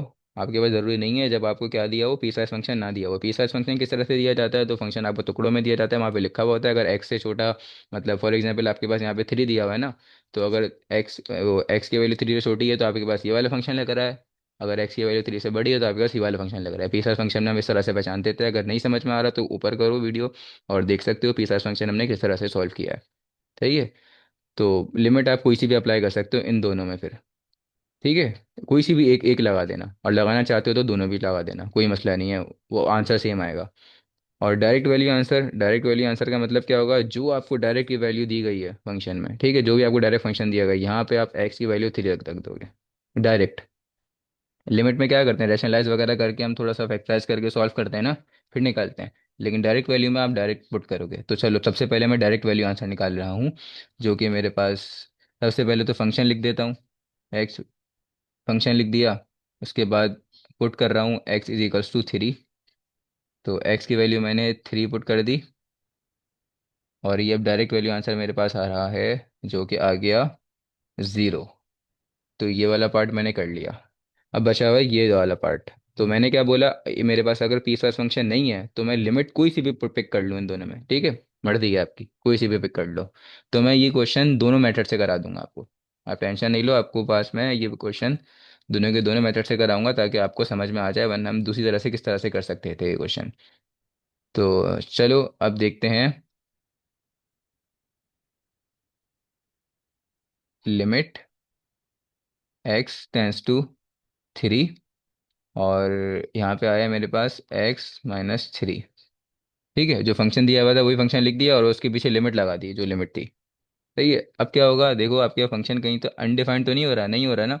जब फंक्शन अनडिफाइंड नहीं हो रहा था तो आप क्या करते हो, डायरेक्ट आंसर पुट कर देते हो एक्स का उसी वैल्यू की जानिब। तो ठीक है, हम कर देते हैं उसी वैल्यू में आंसर, क्योंकि अनडिफाइंड नहीं हो रहा ना। तो 3-3, और इसका आंसर आ गया मॉड ऑफ 0। तो जाहिर सी बात है आंसर बनेगा 0, तो 0।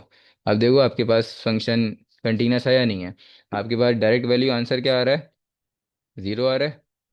और आपने जो लिमिट लगाई, ये पूरी की पूरी लिमिट लगा दी हमने, पूरी की पूरी लिमिट का आंसर हमारे पास क्या आ रहा है, 0 आ रहा है। और अब आप बोलोगे कि भाई left hand limit right hand limit तो लगाई नहीं, तो मैंने अभी आपको बात समझाई कि अगर आपके पास फंक्शन पीस वाइज ना दिया हो तो आप बस डायरेक्ट वही वैल्यू अप्लाई कर लो और उसको सॉल्व कर दो। पीस वाइज दिया हुआ हो तो फिर अलग अलग करना पड़ेगा आपको। अब मैं इस क्वेश्चन को अनदर वे में भी करवाता हूँ। तो अभी तक हमने जितने भी ऊपर क्वेश्चन किए ना, वो हम दूसरी तरह से भी कर सकते थे। जिस तरह से मैं अब करवाऊंगा उस तरह से हम कर सकते थे, याद रखना। सही है। तो अनदर वे क्या होता है, अनदर वे ये होता है कि देखो डायरेक्ट वैल्यू फंक्शन का मैं आंसर निकाल चुका हूँ। तो उसके बाद में मेरे क्राइटेरिया क्या था, मेरे पास क्राइटेरिया था कि left hand limit right hand limit के बराबर होनी चाहिए। तो अब हम लगाते हैं भाई बिल्कुल कि लेफ्ट हैंड लिमिट का आंसर राइट हैंड लिमिट के बराबर आएगा। तो मैं कर रहा हूँ अब लेफ्ट हैंड लिमिट के लिए। तो लेफ्ट हैंड लिमिट के लिए मेरे पास क्या लगेगा, x टेंस टू 3 का माइनस, यही बात होती है ना। ठीक है भाई, लगा दिया। और इस पे अप्लाई हो रहा है एक्स ये 3। ठीक है, तो अब इसको हम सॉल्व कुछ इस तरह से करते हैं कि हम चेंज कर देते हैं। एक्स को सपोज कर लेते हैं एक्स है। एक्स की वैल्यू क्या दी गई है, एक्स की वैल्यू 3 दी गई है ना, लेकिन क्या लिखा हुआ है 3 से माइनस, तो मतलब 3 से थोड़ा सा छोटा। एक्स की वैल्यू अगर इस तरह से दी जाए तो इस बात का मतलब क्या होता है, 3 से थोड़ा सा छोटा, यही होता है ना मतलब। अब वो थोड़ा सा छोटे नंबर्स को ना हम कह देते हैं, मतलब पहले तो देख लो एक्स की वैल्यू क्या है, एक्स की वैल्यू इज 3। तो मैंने लिख दिया x = 3। लेकिन इस बात का मतलब था एक्स की वैल्यू 3 से थोड़ी सी छोटी। तो थोड़ी सी छोटी का मतलब होगा मैं माइनस कर दूंगा एच के साथ। एच क्या है, एच एक ऐसा नंबर है जो बहुत बहुत छोटा नंबर है। ठीक है, वो उसके साथ माइनस करके 3 को क्या बना देगा, 3 को बना देगा 2.99999 इस तरह से बना देगा। ठीक है। और मैंने लिमिट में आपको समझाया था ना, जब लिमिट समझाई थी कि हम क्या करते हैं लिमिट्स में। हम तो जैसे हमें पॉइंट दिया हुआ है 2, तो 2 के लेफ्ट हैंड साइड से आएंगे और 2 के राइट हैंड साइड से आएंगे, किसके जानिब, 2 की जानिब आएंगे। तो 2 के लेफ्ट हैंड की तरफ हमारे पास क्या आ जाएगा, 1.999999। और 2 के राइट हैंड की तरफ से क्या आ जाएगा, 2.00001। इस तरह से ब्रेक करके जो हमारे पास फंक्शन अनडिफाइन हो रहा होता है उसको हम सॉल्व करते हैं लिमिट्स में। सही है। तो ये बात भी वही चीज़ जाहिर कर रहा है कि मैं थ्री में माइनस कर रहा हूँ एच। एच क्या, थोड़ा सा छोटा सा नंबर, कोई भी नंबर हो जो बहुत छोटा नंबर हो, जो इसके साथ माइनस हो रहा हो और वो उसके करीब आ रहा हो, किसके करीब आ रहा हो, थ्री के करीब आ रहा हो। समझे ये बात या नहीं समझे? ठीक है। अब लिमिट भी तो फिर यहाँ पे बदलेगी। तो देखो लिमिट लिख दिया मैंने। अभी ये छोड़ दो, अभी ये मैं लिख ही नहीं रहा। तो यहाँ पे एक्स की जगह पे क्या लिख दूँ अब? एक्स की जगह पे वैल्यू बदल गई, जो बदली मेरे पास थ्री माइनस एच। ठीक है, एक्स की जगह पे मैंने लिख दिया थ्री माइनस एच, और आगे लिख दिया माइनस थ्री। जो लिखा हुआ था इसका ये माइनस थ्री लिख दिया। अब भाई अगर मैं यहाँ पे एक्स की लिमिट ये लगा देता हूँ थ्री माइनस, तो एक्स की, इसका मतलब एक्स की जगह पे थ्री लगेगा। एक्स तो यहाँ पे बचा ही नहीं। तो लिमिट भी हमारे पास चेंज होती है, लिमिट बदलती है एच में, जो कि हम कहते हैं एच टेंस टू जीरो। अब एच टेंस टू जीरो क्यों कह रहा हूँ मैं? पहला सवाल ये, एक्स टेंस टू जीरो मैं इस वजह से कह रहा हूँ क्योंकि एच एक, क्या बताया था मैंने, एच एक बहुत बहुत छोटा नंबर है। तो एक बहुत बहुत छोटा नंबर जब थ्री के साथ माइनस होगा तो वो अप्रोक्सीमेटली इक्वल्स टू थ्री ही होगा। तो एक बहुत छोटा नंबर किसके करीब होता है? जीरो के करीब होता है ना। एक बहुत सा छोटा नंबर जीरो के करीब होता है। तो इट मीन्स हम लिमिट लेते हैं एस टेंस टू जीरो। ठीक है। अब जो, अगर किसी को मेरी एक्सप्लेनेशन समझ ना आई हो तो वो एक काम करे, वो बस एक सिंपल सी बात याद कर ले कि हम जब इसको दूसरे मेथड से इस क्वेश्चन को सॉल्व करते हैं तो हम क्या करते हैं, एक्स को बदल देते हैं, जो भी यहाँ पे आंसर दिया जाएगा उसको लिखेंगे, और फिर अगर लेफ्ट हैंड लिमिट होगी तो हम कर देंगे माइनस, और राइट हैंड लिमिट होगी तो कर देंगे प्लस। किसके साथ? एच के साथ, और एच को बदल देंगे जीरो में। ठीक है। बस इस तरह से याद कर लो। अगर एक्सप्लेनेशन किसी को समझ ना आई हो और किसी को समझ आ गई हो तो अच्छी बात है। तो ठीक है। तो limit s tends to zero. अच्छा अब देख लो, मैंने पूरे के पूरे फंक्शन लिख दिया, यहाँ पे लिख दिया। अब एच की जगह जीरो लगाने से फंक्शन अनडिफाइंड तो नहीं हो रहा ना, नहीं हो रहा, तो आप इसको बस सॉल्व कर लो। जैसे सॉल्व कर दें तो यहाँ पे मैं लिख दूंगा applying limit h tends to zero. Direct limit apply कर देंगे तो आंसर आ रहा है मेरे पास थ्री। अच्छा, आंसर आ रहा है मेरे पास क्या, three minus zero minus three, और यहाँ पे लगा दिया मैंने इस तरह से मॉड। तो आंसर क्या आ रहा है मेरे पास? इसका इसका आंसर आएगा मेरे पास ज़ीरो। अच्छा खैर, अभी तो लिमिट अप्लाई नहीं करते, एक काम करते हैं, रुको ना। पहले हम इसको नॉर्मली ऐसे ही सॉल्व कर लेते हैं। तो नॉर्मली अगर मैं इसको इसी तरह से सॉल्व करूँ तो इसका आंसर क्या बन रहा है आप देख लो यहाँ पे। इसका आंसर बन रहा है मेरे पास थ्री माइनस थ्री ज़ीरो। तो यहाँ पे आया माइनस एच। मॉड क्या काम करता है? मॉड इस माइनस के एच को, मतलब माइनस की साइन को ख़त्म कर देगा और लिख देगा खाली एच। खाली क्या बच गया? एच बच गया। सिर्फ एच बच गया, तो एच की जगह पे क्या अप्लाई कर दूंगा? एच की जगह पे अप्लाई कर दूंगा ज़ीरो। तो आ गया बस। ठीक है। इस तरह से भी कर सकते हैं, वरना मैं अब डायरेक्ट एच अप्लाई कर देता हूँ। जो कि आंसर था मेरे पास क्या था, जिस तरह से मैं पहले कर रहा था, three minus zero minus three, और इसका आंसर आया मेरे पास ज़ीरो। ठीक है। अभी मैंने कौन सी वाली लिमिट लगाई थी? लेफ्ट हैंड लिमिट लगाई थी। तो ये दो मैं निकाल चुका हूँ, डायरेक्ट वैल्यू आंसर और लेफ्ट हैंड लिमिट निकाल ली। डायरेक्ट वैल्यू का आंसर क्या आया था? जीरो। लेफ्ट हैंड लिमिट का आंसर भी जीरो आया था। अब राइट हैंड लिमिट लगाता हूँ। तो राइट हैंड लिमिट का आंसर क्या आया? तो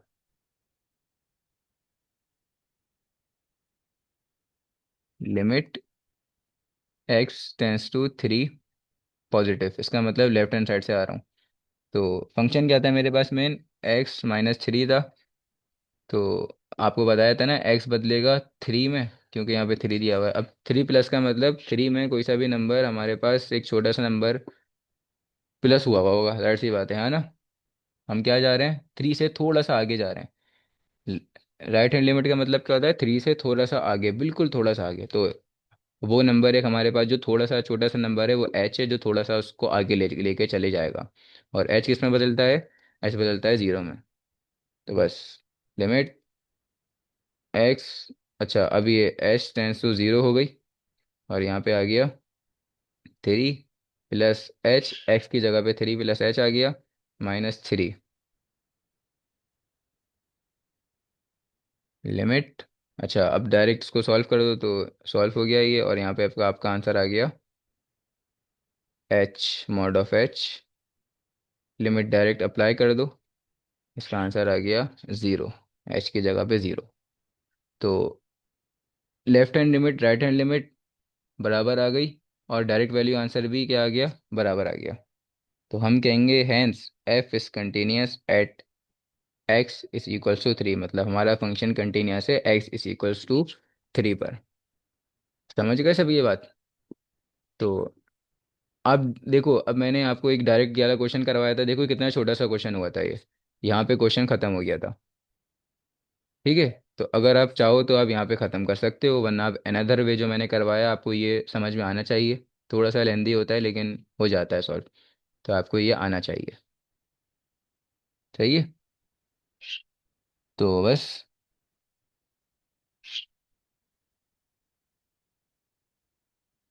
पहले लिखूंगा thus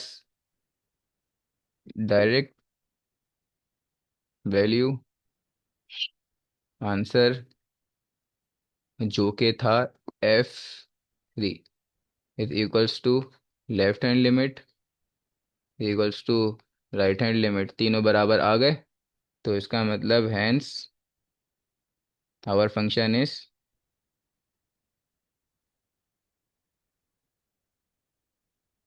continuous at x is equals to three. सही है, हो गया यहाँ तक हमारा। अब है हमारे पास नेक्स्ट पार्ट, उसको भी करते हैं हम सॉल्व।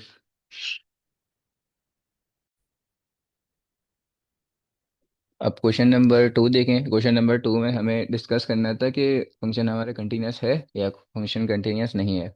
तो सबसे पहले हमारे हमें पता है कि उसका हमारे पास क्राइटेरिया ये था कि direct value function is equals to left hand limit is equals to right hand limit, ये तीनों के तीनों बराबर आने चाहिए, इस तरह से कुछ आपको दिखा देते हैं। ये लिखा हुआ हमारे पास डायरेक्ट वैल्यू आंसर और लेफ्ट हैंड लिमिट और राइट हैंड लिमिट तीनों बराबर आएंगे तो हमारे पास फंक्शन कंटिन्यूस होगा। ठीक है, जो पॉइंट दिया जाएगा उस पॉइंट पर। तो यहाँ पे हमें जो पॉइंट दिया गया है, इस तरह से कुछ दिया गया है कि इसके आगे मैं लिख देता हूँ at x is equals to three पर आपको कंटिन्यूटी डिस्कस करनी है। सही है, अब देखो यहाँ पर, अब हमें फंक्शन नहीं दिया हुआ है पीस वाइज। तो यहाँ पे आपको दिया गया है कि एक हैगा x is equals to three पे आपके पास जो फंक्शन हैगा वो ज़ीरो है, और x is not equals to three पर आपके पास x square minus nine divided by x minus three ये हैगा। सही है, तो हमारे पास क्राइटेरिया क्या था, डायरेक्ट वैल्यू फंक्शन और लेफ्ट हैंड लिमिट और राइट हैंड लिमिट। तो सबसे पहले तो आप ये बात देखो, आप जो डायरेक्ट वैल्यू का आंसर लगाओगे, मतलब डायरेक्ट वैल्यू का मतलब क्या था, उस फंक्शन में एक्स की जो भी वैल्यू दी जाए, यहाँ पे थ्री दी गई है ना, डायरेक्ट पुट करो। तो डायरेक्ट अगर आप पुट करोगे तो इन दोनों में कौन सा वाला फंक्शन पे आपके पास डायरेक्ट पुट करने पर लग रही है, तो जाहिर सी बात है इस पे तो आपको कह रहे हैं इज नॉट इक्वल्स टू, तो इस पे तो नहीं लगेगी, इस पे लगेगी। तो आंसर इस पे पहले से दिया हुआ है। आंसर क्या दिया हुआ है हमें, आंसर दिया गया है, अच्छा सबसे पहले तो हम इसका एक फॉर्मेट बना देते हैं सॉल्यूशन। तो f x is equals to, इस तरह से लिख देते हैं इसको, हम डायरेक्ट पुट कर रहे हैं ना। तो एक्स की वैल्यू थ्री है जब, तो हमारे पास आंसर आ रहा है ज़ीरो, लिख दिया मैंने ये। तो ये हमारा जो आंसर है ये डायरेक्ट वैल्यू का आंसर है। अब हम लगाएंगे वही left hand limit is equals to right hand limit. लेकिन प्रॉब्लम यहाँ पे ये आ रही है कि देखो, यहाँ पे आपके पास बस इस नॉट इक्वल्स टू लिखा हुआ है, यहाँ पे आपके पास ये नहीं लिखा हुआ है कि थ्री से थोड़ा सा पीछे या थ्री से थोड़ा सा आगे, कुछ नहीं लिखा हुआ इस तरह से। तो जब इस तरह से नहीं लिखा हुआ ना, आपके पास लिखा हुआ है इज नॉट इक्वल्स टू, तो इसका मतलब थ्री के इक्वल्स नहीं है। थ्री से थोड़ा सा आगे भी हो सकता है, थ्री से थोड़ा सा पीछे भी हो सकता है। तो आप या तो इस लिमिट को पिक कर लो या तो इस लिमिट को पिक कर लो और डायरेक्ट सॉल्व कर दो, कोई फर्क नहीं पड़ेगा। सही है, वरना अगर आप चाहो तो करना चाहो तो लेफ्ट हैंड भी कर सकते हो सॉल्व और राइट हैंड भी कर सकते हो। किस तरह से कर सकते हो, देखो मैंने आपको सिखाया है। आप इस तरह से कर सकते हो जो मैंने एच वाले तरीके से सिखाया है आपको। ठीक है, तो एच वाले तरीके से आप लोग कर सकते हो। तो थ्री माइनस एच आएगा लेफ्ट हैंड लिमिट पे, और थ्री प्लस एच आएगा किस पे, राइट हैंड लिमिट पे। सही है, इस तरह से निकालोगे आंसर बिल्कुल बराबर आएगा। तो देख लो, जैसे यहाँ पे आपका जीरो आ रहा था, ये जीरो आ रहा था ना, तो उस वक्त भी आप जब आंसर निकालोगे तो कोई सा भी फर्क नहीं पड़ेगा। अब फर्क ही नहीं पड़ेगा तो आप क्या करो, डायरेक्ट लिमिट पुट कर दो। जो नॉर्मल है इनमें से कोई सी भी एक पिक कर लो, क्योंकि जाहिर सी बात है आंसर तो बराबर ही आएगा ना। अगर करना चाहते हो तो खुद से कर लेना, जैसे मैंने लास्ट क्वेश्चन करवाया ना, क्वेश्चन नंबर 1 जो अभी करवाया था, उसकी तरह अगर करना चाहते हो तो कर लेना, आंसर सेम आएगा। तो आपके पास क्राइटेरिया फुलफिल हो जाएगा कि मतलब डायरेक्ट वैल्यू का आंसर और लेफ्ट हैंड लिमिट और राइट हैंड लिमिट बराबर हो गई तो फंक्शन कंटिन्यूस है, बराबर नहीं है तो फंक्शन डिसकंटिन्यूस है। अभी हमें पता नहीं है फंक्शन कंटिन्यूस है या डिसकंटिन्यूस है। तो अब मैं लिमिट अप्लाई कर रहा हूँ, तो मैं लिमिट कौन सी अप्लाई करूँ, लेफ्ट हैंड लिमिट या राइट हैंड लिमिट। मैं बस लिमिट के नीचे लिख रहा हूँ यहाँ पे 3। इसका मतलब क्या है, इसका मतलब ये होता है 3 से या तो थोड़ा सा पीछे या तो थोड़ा सा आगे। अगर चाहते हो तो ये वाली ले पिक कर लो, ठीक है, माइनस वाली पिक कर लो, या चाहो तो ये वाली राइट हैंड लिमिट पिक कर लो, मर्जी है आपकी। ठीक है, मैं बस ऐसे ही नॉर्मल x टेंस टू 3 लिख रहा हूँ और इसको सॉल्व कर रहा हूँ। तो किस पे लगेगा x टेंस टू 3? इसका मतलब क्या होता है, इसका मतलब होता है इस अप्रोचिंग टू 3। ठीक है, x is approaching to 3, it means कि x is not equals to 3 यहाँ पर। इक्वल्स टू 3 मतलब बिल्कुल बिल्कुल इक्वल्स टू 3 नहीं है, या तो थोड़ा सा पीछे है या तो थोड़ा सा आगे है। तो देखो इन दोनों फंक्शन में कौन सा वाला हमारे पास पॉइंट लगेगा, फर्स्ट वाला लगेगा फंक्शन। ठीक है, तो फर्स्ट वाला जिसमें इज नॉट इक्वल्स टू है, मतलब या तो थोड़ा सा आगे या तो थोड़ा सा पीछे। तो इस पे मैं लगाऊंगा x² - 9 अपॉन x - 3। तो देखो, अगर मैं इस पे अप्लाई कर रहा हूँ डायरेक्ट तो क्या हो रहा है, मेरे पास फंक्शन अनडिफाइन हो रहा है। x की वैल्यू 3 पुट कर रहा हूँ तो 3 - 3 0। तो जब डिवाइड में 0 आ जाए फंक्शन हमारे पास अनडिफाइंड हो जाता है, इन्फिनिटी। अब क्या करें, अब इसको मैं सॉल्व करता हूँ कुछ। फॉर्मूला लग रहा है मेरे पास, x की वैल्यू है मेरे पास, ए की वैल्यू है मेरे पास x, और b की वैल्यू है मेरे पास 3 का स्क्वायर लिख दिया तो 3 आ गई। समझ गए? अब क्या है, x - 3। तो फॉर्मूला था मेरे पास a² - b² बराबर है a+b और a - b। अब क्या आएगा यहाँ पे, लिमिट x टेंस टू 3। तो a की वैल्यू x, b की वैल्यू 3। सही है, तो चलो लगाते हैं अब। x tends to 3, x+3, x - 3, x - 3 ऐसे ही आ गया। x - 3 से x - 3 कैंसिल आउट, हमारे पास जो रिमेनिंग वैल्यू बची वो बची x+3। तो x+3 पे डायरेक्ट लिमिट अप्लाई कर दो, लिख दो यहाँ पे अप्लाइंग लिमिट, कोई मसला नहीं है। अप्लाइंग लिमिट इस तरह से लिख देते हैं हम, applying limit x tends to 3, और 3+3 इज 6, तो 6 आ गया। अब देखो, डायरेक्ट वैल्यू का फंक्शन बराबर आना चाहिए इसके लेफ्ट हैंड लिमिट और राइट हैंड लिमिट के, तो लिख देते हैं यहाँ पे। एफ की वैल्यू, सॉरी फंक्शन एक्स की वैल्यू 3 पुट की थी, ये बराबर आनी चाहिए लेफ्ट हैंड लिमिट के या और राइट हैंड लिमिट के। तो मैंने आपको बता दिया ना, मैं राइट हैंड लिमिट में से कोई सी भी एक पिक कर ली क्योंकि आंसर बराबर ही आता। ठीक है, क्योंकि हमें वहाँ पे लिखा हुआ था कि x ≠ = 3, तो मतलब ये भी हो सकता है और ये भी हो सकता है। तो अगर आपको करना है तो आप दोनों पे पुट कर सकते हो, यहाँ पे लगा लेना, ये इसको वैसे माइनस करके सॉल्व कर लेना, फिर उसके बाद जब करना चाहो तो ऐसे प्लस करके सॉल्व कर लेना, आंसर बराबर ही आएगा। सही है, लेकिन एग्जाम में आपके पास इतना टाइम नहीं होता तो इसलिए मैंने आपको बता दिया इस तरह से। तो अब देखो, ये नहीं आ रहा, इसके बराबर नहीं आ रहा ना, इस ≠ = आ रहा है, नहीं आ रहा, आप चेक कर सकते हो, देख लो भाई, आपके पास बराबर नहीं आ रहा। डायरेक्ट वैल्यू फंक्शन का आंसर आ रहा था 0 और उसका आंसर आ रहा है 3। तो बस function is discontinuous, hence function is discontinuous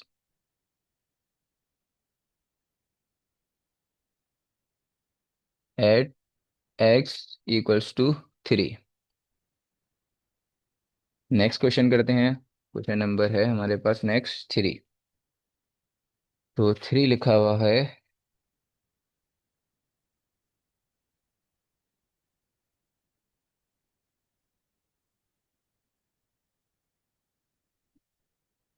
x - 4 1 is less than x, x is less than n equals to 2,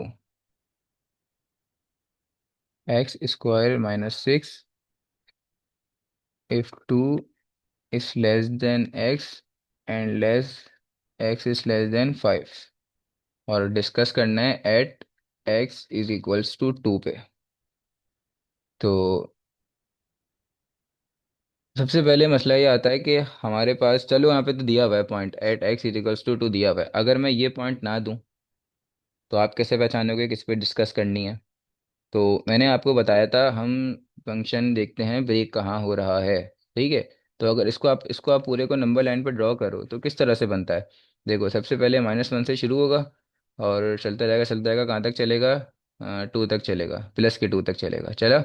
तो नंबर लाइन आपकी पहली वाली बनी, ये यहाँ पे बन गई, ठीक है। ये वाली बना दी ना, बिल्कुल ठीक बनाएगी ना, देखो। हाँ, अब मसला ये होता है कि ये तो, ये पूरा का पूरा इक्वल्स टू है। तो देखो, नंबर लाइन पे मैंने शो कर दिया, मतलब कि वन जो था, वन बिल्कुल बराबर नहीं था, इसके मतलब वन इस सेट में इंक्लूड नहीं था और टू इंक्लूड था, क्योंकि टू इस इक्वल्स टू भी था ना। तो टू के ऊपर मैंने यहाँ पे ये जो राउंड बनाया है, इस राउंड पे कलर कर दिया। ओपन इंटरवल क्लोज इंटरवल पढ़े थे ना। खैर, नंबर लाइन बनाएंगे, नॉर्मल सी नंबर लाइन, कोई इसमें ऐसी ज़्यादा कुछ समझने की ज़रूरत नहीं है, बस इसको ऊपर ऊपर से ही समझ लो। तो अब देखो, अब नेक्स्ट वाला क्या है यहाँ? ये हैगा, इस बात का मतलब है टू से शुरू हो रहा है, फाइव पे खत्म हो रहा है, लेकिन टू और फाइव इंक्लूड नहीं है। तो टू से शुरू हो रहा है और फाइव पे ख़त्म हो रहा है, तो इस नंबर लाइन को बना देते हैं, ये फाइव पे ख़त्म कर दी। तो फाइव पे ख़त्म हो रहा है और फाइव और टू भी इंक्लूड नहीं है। तो देखो, मेरे पास जो फंक्शन ब्रेक हुआ वो किस पॉइंट पर फंक्शन ब्रेक हुआ? इस पॉइंट पर फंक्शन ब्रेक हुआ, हुआ ना इस पॉइंट पर फंक्शन ब्रेक। तो इसका मतलब हम जो लिमिट लगाएंगे, लेफ्ट हैंड और राइट हैंड लिमिट, वो लगाएंगे टू पर, इस पॉइंट पर। सही है। तो अगर मैं आपको ये ना दूं तो हम, इसका मतलब हम इस तरह से करेंगे। तो हमें जो लगानी है लिमिट, पहले तो हमें डायरेक्ट वैल्यू का आंसर पता करना है, तो वो होगा डायरेक्ट वैल्यू का answer, x is x is equals to two पर करना है ना डायरेक्ट वैल्यू का आंसर। तो x is equals to two, x is equals to two पे कौन सा वाला फंक्शन लग रहा है डायरेक्ट वैल्यू का? देख लो, ये वाला लग रहा है, यहाँ पे लिखा हुआ है x is equals to two. इसमें क्या है, इसका मतलब है टू से शुरू हुआ, फाइव पर खत्म हुआ, लेकिन टू और फाइव इसमें इंक्लूड नहीं है, लेकिन इसमें टू इंक्लूड है। तो x -4 पे लग रहा है, तो x-4। और एक काम करते हैं, यहाँ पे भी अभी x ही लिख देते हैं। x इस वजह से लिख देते हैं कि अभी हमने x की वैल्यू अप्लाई नहीं की है, 2। अब यहाँ पे x की वैल्यू अप्लाई कर देता हूँ, 2। तो यहाँ पे आ गया 2-4 और आंसर इज -2। यहाँ तक हो गया हमारा कंप्लीट। अब करते हैं लेफ्ट हैंड लिमिट और राइट हैंड लिमिट, दोनों के बराबर होना चाहिए ना, पढ़ा है ना हमने वो कंटिन्यूटी के क्राइटेरिया। तो लिमिट x टेंस टू 2, पहले नेगेटिव वाली ले लेते हैं, मतलब नेगेटिव वाली मीन्स लेफ्ट हैंड लिमिट, मैंने नेगेटिव बोल दिया। तो अब इस पर कौन सा फंक्शन लगेगा पहले तो पहचानो सवाल में। देखो, टू से थोड़ा सा छोटा यहाँ पे लाई कर रहा है ना, इस फंक्शन पे लाई कर रहा है, तो इसका मतलब x-4 पे लगाएंगे। तो x-4, बस अब देख लो ये अनडिफाइंड तो नहीं हो रहा, तो डायरेक्ट लिमिट अप्लाई कर दो। डायरेक्ट लिमिट अप्लाई करेंगे तो लिख दो अप्लाइंग लिमिट माइनस, ये आ गया, तो इसका आंसर आ गया -2। ठीक है। अब लिमिट अप्लाई करनी है राइट हैंड लिमिट। तो राइट हैंड लिमिट, देखो राइट हैंड लिमिट किस पे लग रही है? जाहिर सी बात है, नीचे वाले फंक्शन पे लग रही है, जिसका मतलब हो रहा है हमारे पास कि यहाँ पे टू, और टू से शुरू हो रहा है, फाइव पे खत्म हो रहा है, लेकिन टू से थोड़ा सा आगे इस फंक्शन में लाई करेगा ना, जाहिर सी बात है यहीं पे लाई करेगा, तो x² -6। तो x² -6। अब अप्लाइंग लिमिट लिख देना खुद से, अगर लिखना चाहते हो तो, ये ऐसे डायरेक्ट भी हम कर सकते हैं। टू का स्क्वायर -6, टू का स्क्वायर 4, एंड इसका आंसर भी आ गया -2। तो हमारे पास देखो क्राइटेरिया पूरा हुआ या नहीं हुआ? डायरेक्ट वैल्यू फंक्शन जो कि थी हमारे पास 2 थी, और उसके बाद लेफ्ट हैंड लिमिट, और हमने लगाई राइट हैंड लिमिट, तो तीनों के तीनों आपस में बराबर आ रहे हैं। देख लो यहाँ पे तो -2 लिखा हुआ है, और डायरेक्ट वैल्यू फंक्शन पे भी हमारे पास क्या आ रहा है? -2। डायरेक्ट वैल्यू आंसर पे भी यही आ रहा था। तो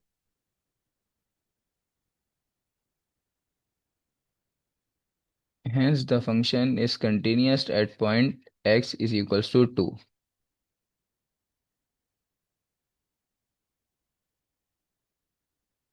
अब करते हैं क्वेश्चन नंबर 4। क्वेश्चन नंबर 4 है हमारे पास, फंक्शन हमें दिया हुआ है कुछ इस तरह से, x³ -27 divided by x² -9, if x is not equals to 3, और उसके बाद लिखा हुआ है नीचे 6, if x is equals to 3। और चेक करना है हमें ये फंक्शन कंटिन्यूस है या डिसकंटिन्यूस है, कौन से पॉइंट पे, at x equals to three पर। तो सबसे पहले तो हमें डायरेक्ट वैल्यू आंसर पुट करना पड़ेगा। डायरेक्ट वैल्यू का answer at x equals to three पे ये लग रहा है, ठीक है। तो ये यहाँ पे तो नॉट इक्वल्स टू है ना, तो डायरेक्ट वैल्यू का आंसर मैंने पुट कर दिया, जो कि आ रहा है सिक्स। अब करते हैं इस नॉट इक्वल्स टू वाला। तो इस नॉट इक्वल्स टू में आपको अभी बताया था ना मैंने। आप क्या कह सकते हो इसको कि भाई हम लेफ्ट हैंड लिमिट या राइट हैंड लिमिट में से कोई सी भी पिक कर रहे हैं, तो मैं बस डायरेक्ट लिख देता हूँ एक्स टेंस टू, आंसर क्या था हमारे पास, एक्स का मतलब पॉइंट क्या दिया हुआ था, थ्री दिया हुआ था, थ्री पर चेक करना है। तो x cube minus 27 divided by x square minus nine. तो देखो इस पे ज़रा थ्री की वैल्यू पुट करो यहाँ पर, तो आपके पास मतलब एक्स की वैल्यू पुट करो, तो आपके पास फंक्शन अनडिफाइंड बन रहा है। तो आप क्या करेंगे, हम इसको चेक करते हैं किस तरह से, थ्री का, अच्छा वो सॉरी, यहाँ पे हमारे पास फॉर्मूला लग रहा है। फॉर्मूला कौन सा लग रहा है, a cube minus b cube बराबर होता है ए माइनस बी, और a square plus a b plus b square. और यहाँ पे भी हमारे पास एक फॉर्मूला लग रहा है जो कि था ए स्क्वायर माइनस बी स्क्वायर बराबर है ए plus B, A minus B.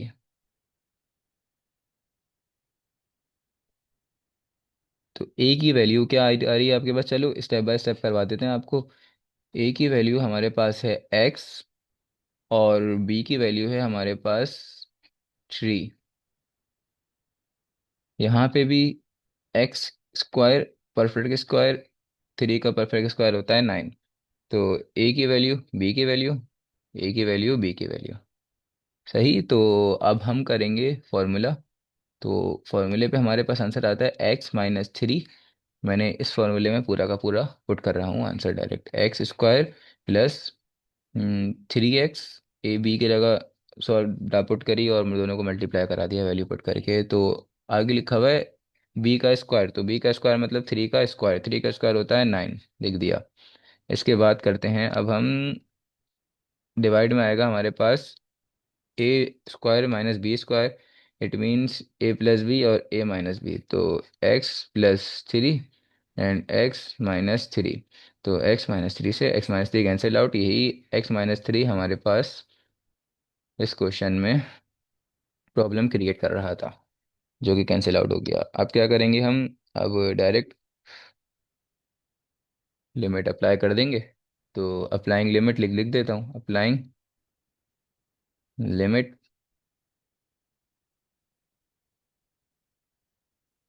X tends to three. तो यहाँ पे आया मेरे पास थ्री का square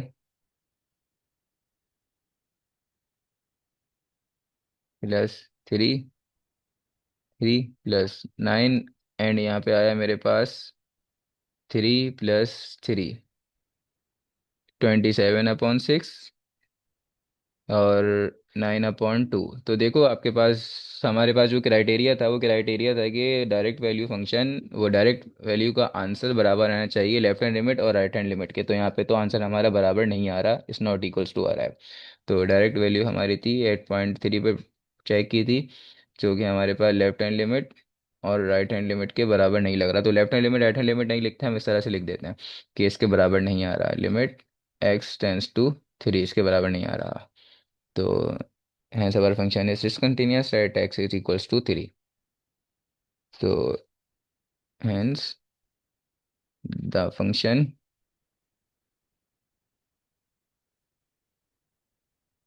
is discontinuous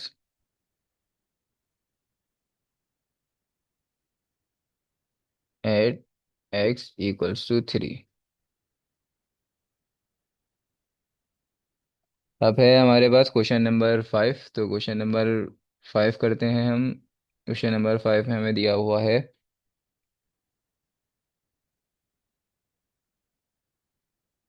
sign one upon x if x is not equals to zero, और ये दिया हुआ है zero if x is equals to zero. अच्छा, कंटिन्यूटी चेक करनी है point x equals to zero पर। तो अब यहाँ पे देखो आप, सबसे पहले हमें डायरेक्ट वैल्यू फंक्शन, तो डायरेक्ट वैल्यू फंक्शन पे हमारे पास, सॉरी, डायरेक्ट वैल्यू आंसर हमारे पास जो आएगा वो जीरो आएगा, at is equals to zero पर। उसके बाद लिमिट लगाएंगे, एक्स टेंस टू ज़ीरो, कोई सी भी पिक कर लो, लेफ्ट हैंड लिमिट या राइट हैंड लिमिट, कोई सी भी। तो जाहिर सी बात है नॉट इक्वल्स टू पे हमारे पास यही वाला अप्लाई होगा, है ना। तो साइन वन अपॉन एक्स, तो देखो बेसिकली इसमें हम एक्स की वैल्यू अगर मैं यहाँ पे ज़ीरो पुट करूँ तो वन डिवाइडेड बाय ज़ीरो बन जाएगा अनडिफाइंड। तो क्या करें इस पे, खुद बताओ। फंक्शन डिसकंटिन्यूस है या कंटिन्यूस है, आ ही नहीं सकता ना हमारे पास आंसर बराबर।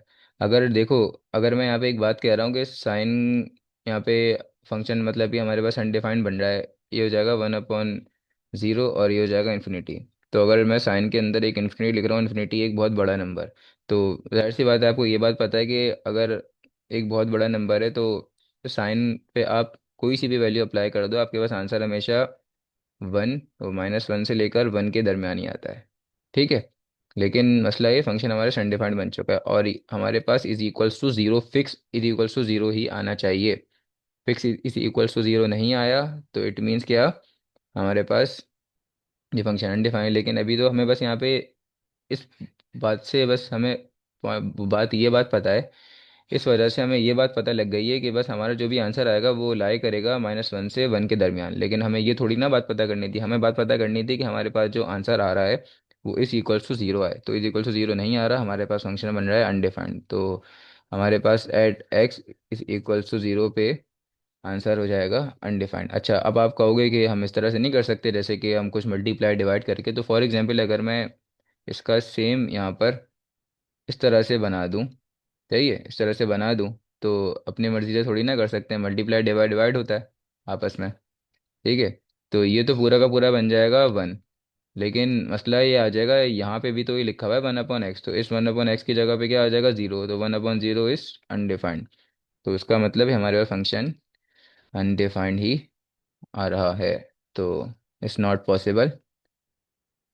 तो बस अब हम यहाँ पे लिख देंगे, तो अनडिफाइंड है तो इसको आप इस तरह से लिख दो, एर अनडिफाइंड लिख दो।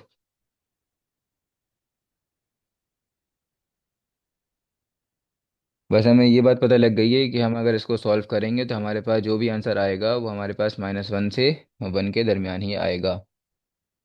तो अब क्या करें।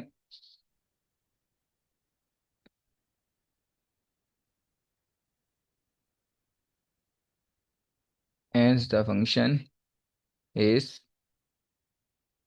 discontinuous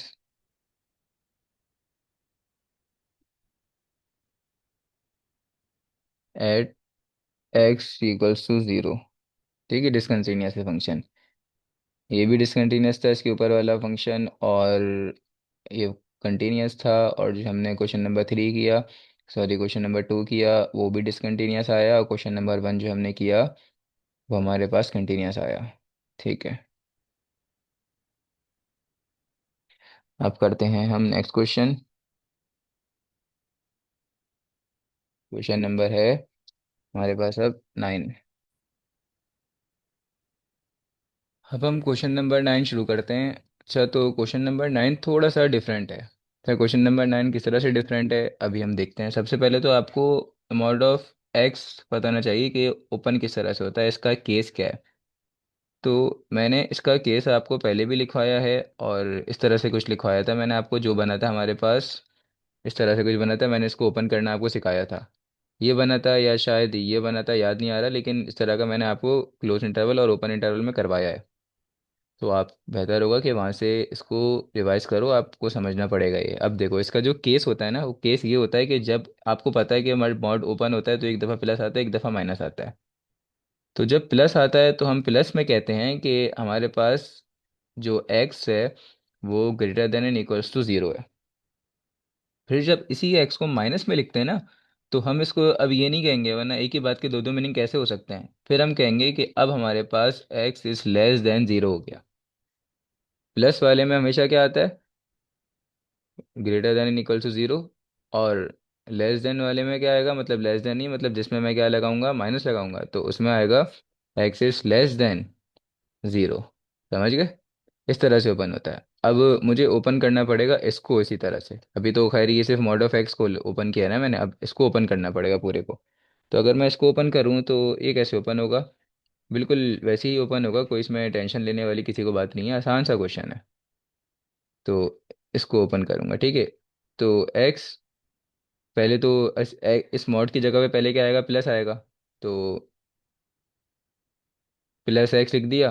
इसको सॉल्व करो, क्या हो जाएगा? एक्स माइनस एक्स ये बनेगा ना, तो मैं यहाँ पे डायरेक्ट एक्स माइनस एक्स लिख दूँ, इसका मतलब ये प्लस वाला ओपन किया है मैंने, ये वाला। सही है। तो ठीक है।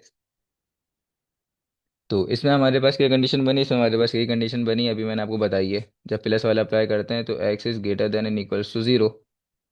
फिर उसके बाद क्या करेंगे? जब माइनस वाला अप्लाई करूंगा तो चलो माइनस वाला मॉड अप्लाई कर देता हूँ। तो इसी तरह से इस मॉड की जगह पे क्या लिख दूंगा? माइनस लिख दिया। माइनस माइनस क्या हो गया? प्लस। तो एक्स प्लस एक्स क्या हो गया?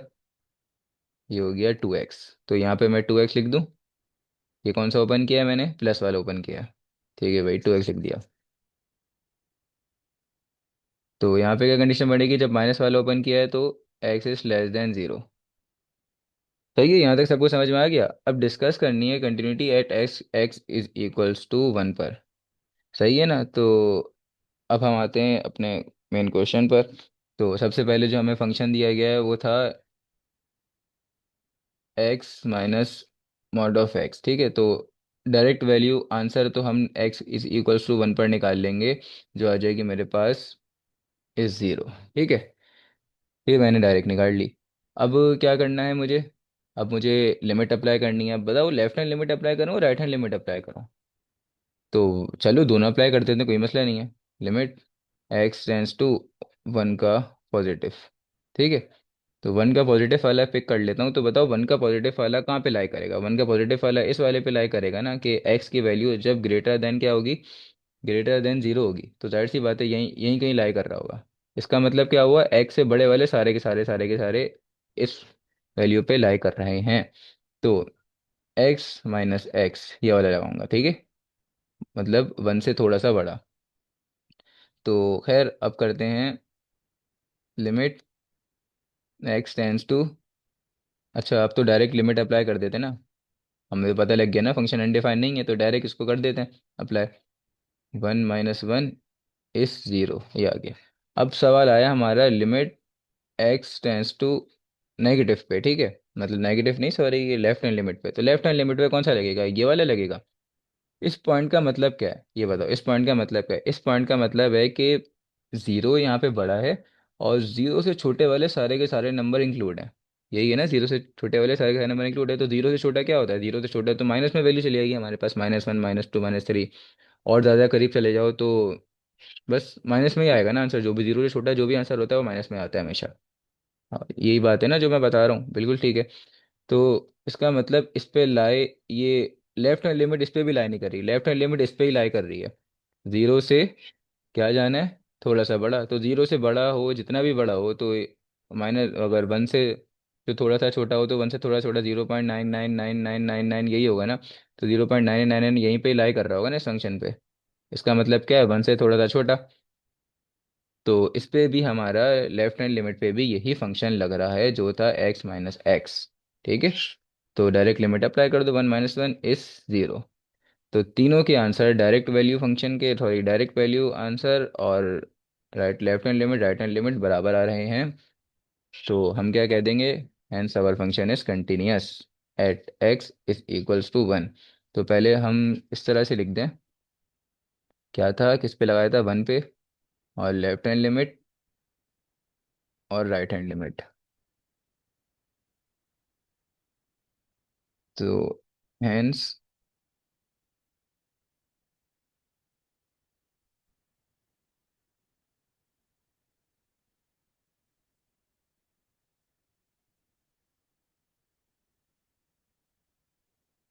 ठीक है। अब करते हैं नेक्स्ट क्वेश्चन। तो नेक्स्ट क्वेश्चन है हमारे पास 18। अच्छा, इसमें हमें बोला जा रहा है discuss, sorry find the points of discontinuity. तो मतलब ये अब जितने भी हमारे पास क्वेश्चन आएंगे ना, तो वो क्वेश्चन पहले से ही डिसकंटिन्यूअस है, हमें क्वेश्चन ने बता दिया। बस अब ये बोला गया फाइंड करो पॉइंट्स, किन पॉइंट्स पर हमारा फंक्शन डिसकंटिन्यूअस है।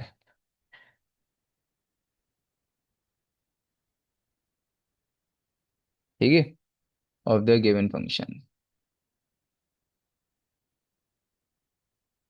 ये हमारे पास क्वेश्चन था। तो 18, देखो हमें कुछ दिया हुआ है।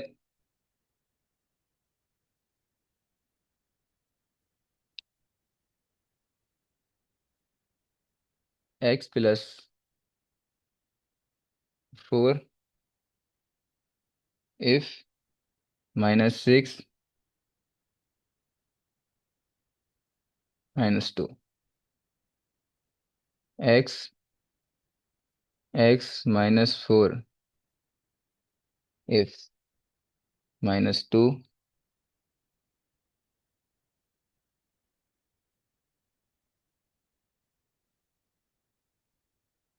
2। सही है। तो अब देखो, मसला ये आ गया कि कितनों पे लिमिट लगाऊंगा मैं। ठीक है, देखो हमें बस दो पॉइंट्स मालूम करने हैं जिससे हमारा फंक्शन डिसकंटिन्यूअस है। प्रॉब्लम ये आ गई, क्या मैं 6 पे भी लगाऊं, क्या मैं -2 पे भी लगाऊं, क्या मैं 2 पे भी लगाऊं, क्या मैं पॉजिटिव के 2 पे भी लगाऊं, क्या मैं पॉजिटिव के 6 पे भी लगाऊं, और सब पे left hand limit right hand limit लगेगी, तो कितने सारे बन गए। लेकिन मैंने आपको बताया था हम किस तरह से पहचानते हैं। तो देखो, इस पूरी की पूरी बात का मतलब क्या है, -6 से शुरू हुआ और -2 से थोड़ा सा पीछे खत्म हो गया।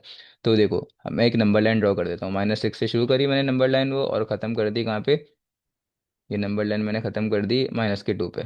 ठीक है, तो पहले वाले हमारे पास जो उसका का मीनिंग क्या था, यहाँ से शुरू हो रहा है।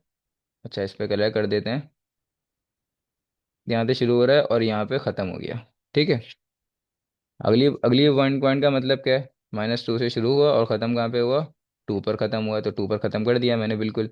तो अगली जो लाइन बनी वो कहाँ से, -2 से शुरू होने वाली बनी। ठीक है, -2 से शुरू हुआ और कहाँ तक ख़त्म हुआ, यहाँ पर। ठीक है, यही लिखा हुआ था ना। अब ये 2 से शुरू होगा और ख़त्म कहाँ पे होगा, 6 पर ख़त्म होगा नेक्स्ट। तो 2 से शुरू हुआ, 6 पर ख़त्म हो गया। तो 2 से शुरू हुआ और ख़त्म कहाँ पे हुआ, 6 पर ख़त्म हो गया। तो देखो, लिमिट जो मैं लगाऊंगा ना, देखो मेरे पास जो फंक्शन है वो ब्रेक कहाँ पे हुआ है, वो एक इस पॉइंट पर हुआ है। नंबर तो सॉरी, नंबर लाइन कहाँ पे ब्रेक हुई है, एक इस पॉइंट पर और एक इस पॉइंट पर। तो इट मीन्स मैं जो लगाऊंगा लिमिट, वो लिमिट लगाऊंगा -2 के पॉजिटिव भी और -2 का नेगेटिव भी। तो लिख देते हैं x टेंस टू -2 का negative and limit x tends to -2 का पॉजिटिव। ये वाला तो मुझे मिल गया। अब पॉजिटिव के 2 पे भी तो लगाऊंगा ना, यहाँ पे भी तो ब्रेक हो रहा था, ये ब्रेक हो रहा है ना यहाँ पे। तो एक तो इन दो पे निकालना पड़ेगी, फिर उसके बाद निकालना पड़ेगी लिमिट x टेंस टू 2 का negative and limit x tends to 2 का पॉजिटिव। पॉजिटिव का 2 है ना, ये प्लस लिखा हुआ है। ठीक है, तो इन पे निकालना पड़ेगी। बस अब इन पे मैं लिमिट निकालूंगा, और बस जिस पॉइंट पर मेरे पास फंक्शन डिसकंटिन्यूस बन रहा होगा तो हम कह देंगे फंक्शन हमारा डिसकंटिन्यूस है। तो चलो शुरू करते हैं। सबसे पहले मैं लगाता हूँ, यहाँ से पिक करना शुरू करता हूँ। तो लिमिट x टेंस टू -2 का नेगेटिव, मतलब -2 का लेफ्ट हैंड, तो -2 का लेफ्ट हैंड साइड कहाँ पे लाई करेगा, -2 से थोड़ा सा छोटा, -2 से थोड़ा सा छोटा यहाँ पे लाई कर रहा है, जो कि है x+4। तो x+4 डायरेक्ट अप्लाई कर दो, ये हमारे पास आंसर आया 2।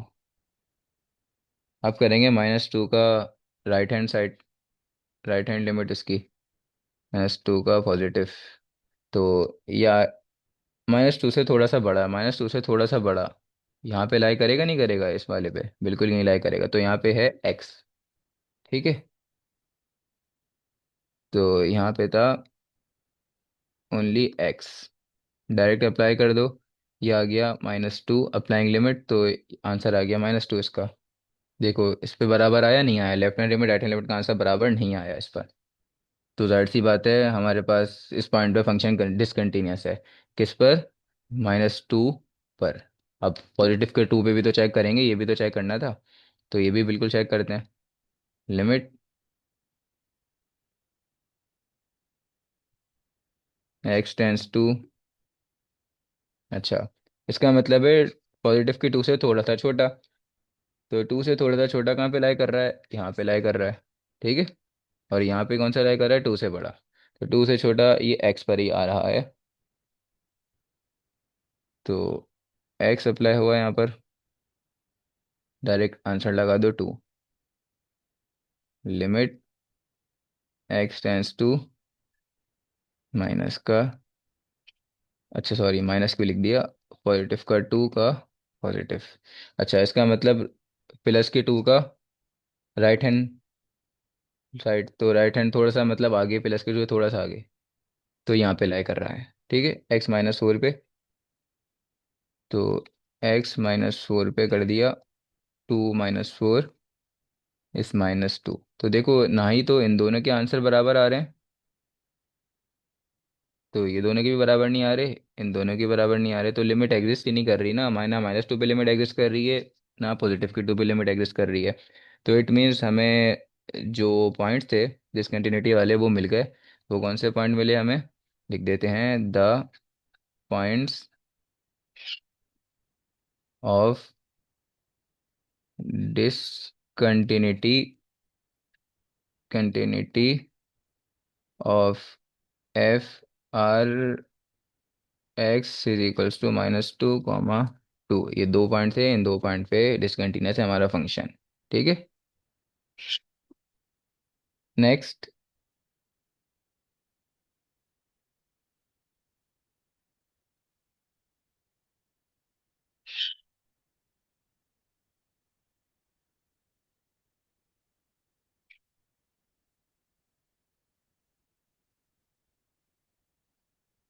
x³ if x > 1, -4 -x² if 1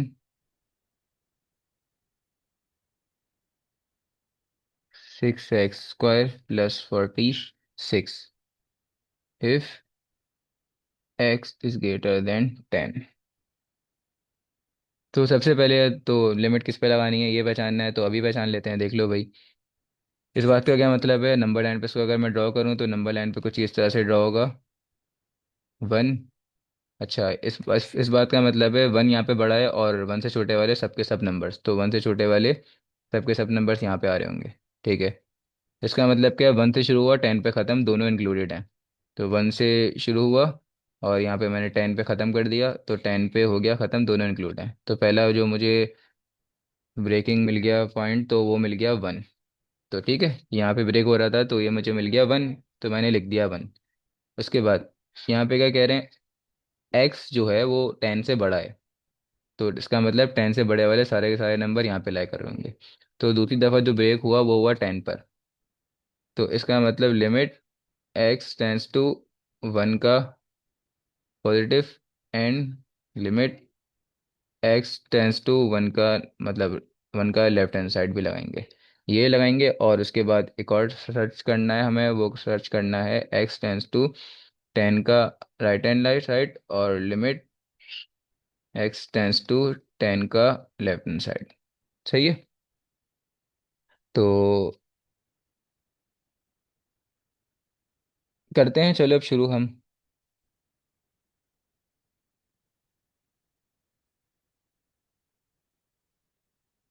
फिर मैं तो कहूँगा ये आप लोग खुद से कर लेना, क्योंकि अब आप लोग को आ गए हैं। सबसे पहले क्या करोगे, 1 का पॉजिटिव निकालो, 1 का नेगेटिव निकालो। मैं आपको आंसर बता देता हूँ कि x एट इस इक्वल्स टू 1 पे भी ये डिसकंटिन्यूस बनेगा, दोनों के आंसर सेम नहीं आएंगे। ठीक है। इन दोनों के आंसर सेम नहीं आएंगे तो लिमिट एग्जिस्ट ही नहीं कर रही, इसका मतलब डिसकंटिन्यूस है। और इन दोनों पर अगर आप फाइंड करोगे तो इन दोनों पर भी आंसर आपका क्या एग्जिस्ट नहीं करेगा, मतलब लिमिट बराबर नहीं आएगी ना, लेफ्ट हैंड साइड के left hand side limit equals नहीं आएगी। तो इसका मतलब फंक्शन जो है आपके पास डिसकंटिन्यूस है। किस पर? तो द पॉइंट्स पहचानने थे ना, बस द पॉइंट्स और मैं डायरेक्ट लिख रहा हूँ, आप लोग आप इसको खुद से सॉल्व करना है। The point of discontinuity, the point of discontinuity are x equals to वो 1, एंड उसके बाद था 10। क्वेश्चन नंबर 20 देखते हैं इसके बाद हम।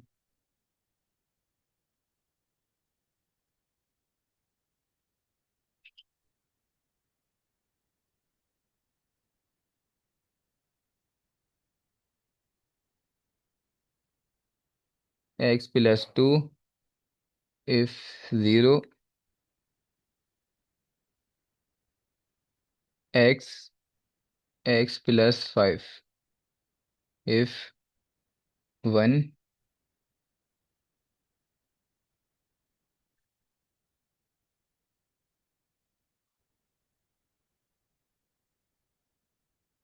अब देखो, सबसे पहले तो वही हमें पॉइंट्स पहचानना होंगे, तो वो कैसे पहचानूंगा? नंबर लाइन ड्रॉ कर लो, तो इजी है नंबर लाइन ड्रॉ करना। जीरो से शुरू हुआ और ख़त्म, जीरो से नंबर लाइन शुरू हो गया, ख़त्म होगी 1 पर। ठीक है। और जीरो से शुरू हुई और ख़त्म हुई 1 पर, ख़त्म हुई 1 पर। सही है। उसके बाद क्या है? नेक्स्ट, 1 से शुरू हुई और ख़त्म हुई 2 पर, तो 1 से शुरू हुई और ख़त्म हुई 2 पर। तो 1 इंक्लूडेड है और 2 इंक्लूडेड नहीं है। तो पहला मुझे मिल गया लिमिट एक्स टेंस टू 1 का negative, and limit x tends to 1 का पॉजिटिव। इस पे तो निकालना है। अब फिर क्या होगा? देखो, ब्रेक हुआ, नेक्स्ट वाला 2 से शुरू हुआ, 3 पर ख़त्म हो गया। 3 पर ख़त्म हो गया और 2 से शुरू हुआ था, तो 2 इंक्लूडेड था, 3 इंक्लूडेड नहीं है। तो अगला मुझे मिल गया 2। तो लिमिट निकालेंगे 2 की लेफ्ट हैंड एंड 2 की राइट हैंड। तो चलो करा देता हूँ ये वाला क्वेश्चन। तो सबसे पहले हम करेंगे लिमिट 1 से थोड़ा सा छोटा। 1 से थोड़ा सा छोटा हमारे पास लाई करेगा यहाँ पर। देख लो, 1 से थोड़ा सा छोटा यहीं पे लाई कर रहा है। तो ठीक है, x+2 पे। तो x+2, डायरेक्ट पॉइंट्स अप्लाई कर दिए, डायरेक्ट लिमिट अप्लाई कर दो, फंक्शन अनडिफाइंड नहीं है, तो 1+2 इज 3। 3 आंसर आ गया। अब नेक्स्ट करते हैं 1 का।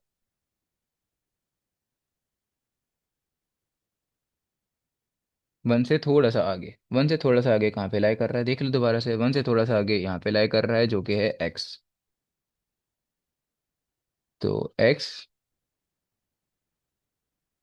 डायरेक्ट लिमिट अप्लाई, 1 आ गया आंसर। तो देखो, दोनों के आंसर, लेफ्ट हैंड लिमिट और राइट हैंड लिमिट के आंसर बराबर नहीं आ रहे, तो लिमिट एग्जिस्ट ही नहीं कर रही। इसका मतलब हमें पॉइंट ऑफ डिसकंटिन्यूटी पहला मिल गया 1। नेक्स्ट मालूम करते हैं। नेक्स्ट इस पे मालूम करेंगे, नेक्स्ट हम मालूम करेंगे 2 पर। देख लो, दोबारा से दिखा देता हूँ। ये रहा 2 पर। ठीक है। तो 2 के पहले जाएंगे लेफ्ट हैंड। तो 2 के लेफ्ट हैंड पे जो मेरे पास, इसका मतलब हुआ 2 से थोड़ा सा छोटा। 2 से थोड़ा सा छोटा भी यहीं लाई करेगा। देख लो, 2 से थोड़ा सा छोटा, और यहाँ पे 2 से थोड़ा सा बड़ा, और इस इक्वल्स टू 2 भी यहाँ पर है। ठीक है। तो 2 से थोड़ा सा बिल्कुल छोटा यहाँ पे लाई करेगा, जो कि लगेगा x। तो x, डायरेक्ट अप्लाई कर दो, आंसर इज 2। अब लिमिट x टेंस टू 2 से थोड़ा सा बड़ा, 2 से थोड़ा सा बड़ा लास्ट वाले पे लाई कर रहा था, जो कि था x+5। तो x+5, डायरेक्ट लिमिट अप्लाई कर दी, 2+5 इज 7। तो इस पे भी देख लो, आंसर मेरे पास सेम नहीं आ रहा, लिमिट एग्जिस्ट ही नहीं कर रही, तो फंक्शन 2 पर भी डिसकंटिन्यूअस है। ठीक है। तो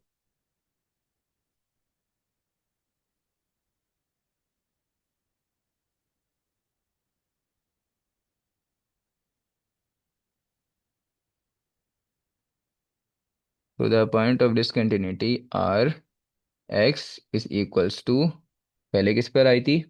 1 पे, नेक्स्ट आई 2 पर। ठीक है।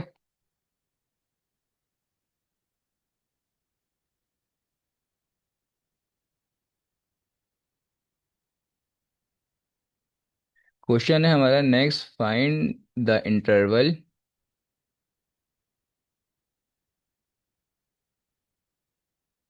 On which the given function is continuous.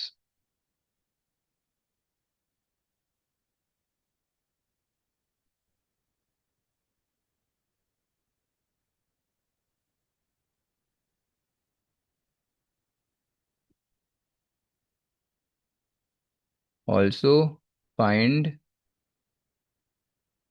Points where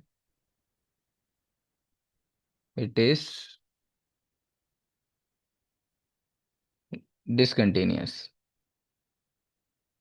तो देखो, सबसे पहले हम इस क्वेश्चन में कह रहे हैं आप लोगों को ऐसे पॉइंट्स मालूम करने हैं जिस पर, मतलब ऐसे इंटरवल मालूम करना है जिस पर आपके पास फंक्शन कंटिन्यूअस हो, और फिर ऐसे पॉइंट मालूम करो जिस पर फंक्शन डिसकंटिन्यूअस हो। ठीक है, तो कंटिन्यूअस वाले भी डिसकंटिन्यूअस वाले भी। आपने डोमेन निकालना सीखी थी ना? अगर नहीं सीखी तो पहले ऊपर जाओ और आप डोमेन निकालना सीखो। डोमेन निकालना अगर आपको फंक्शन की आती है तो आप ये ईजिली कर लोगे, बहुत मज़े से कर लोगे।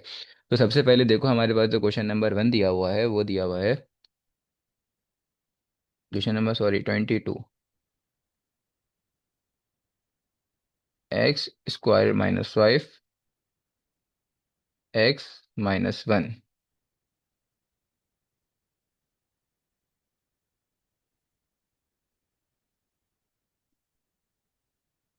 तो सबसे पहले देखो, हमारे पास डिनोमिनेटर में अगर मैं पुट कर दूं 1 - 1।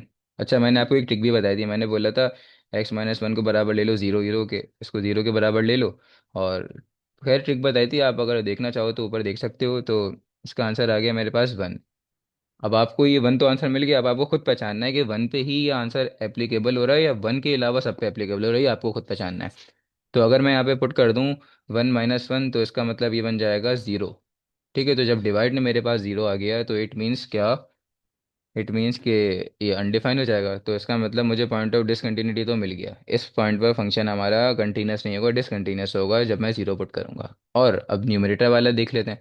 तो भाई, न्यूमरेटर वाले में दरअसल अगर मैं एक्स स्क्वायर माइनस 5 इस पर हर ऐसा नंबर लगा दूँ, हर रियल नंबर लगा दूँ, और उस पर मेरे कोई ऐसा हो सकता है कि किसी पर फंक्शन अनडिफाइन हो रहा हो?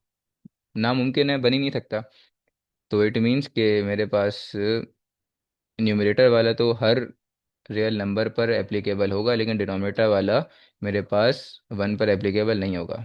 ठीक है, तो अब मैं दिख रहा था अलग अलग, इसकी अलग देखी, इसकी अलग देखी, लेकिन दोनों एक ही क्वेश्चन का पार्ट है ना, दोनों एक ही फंक्शन है, अब दोनों को मिला के पढ़ना पड़ेगा।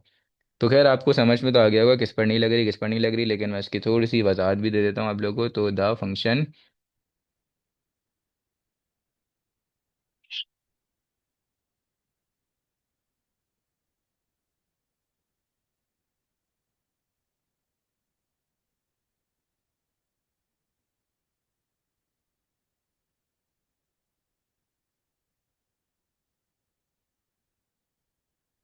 फंक्शन डिफाइंड नहीं हो रहा, एक्स इक्वल्स टू 1 पे मैंने वही वाली की पूरी बात लिख दी। तो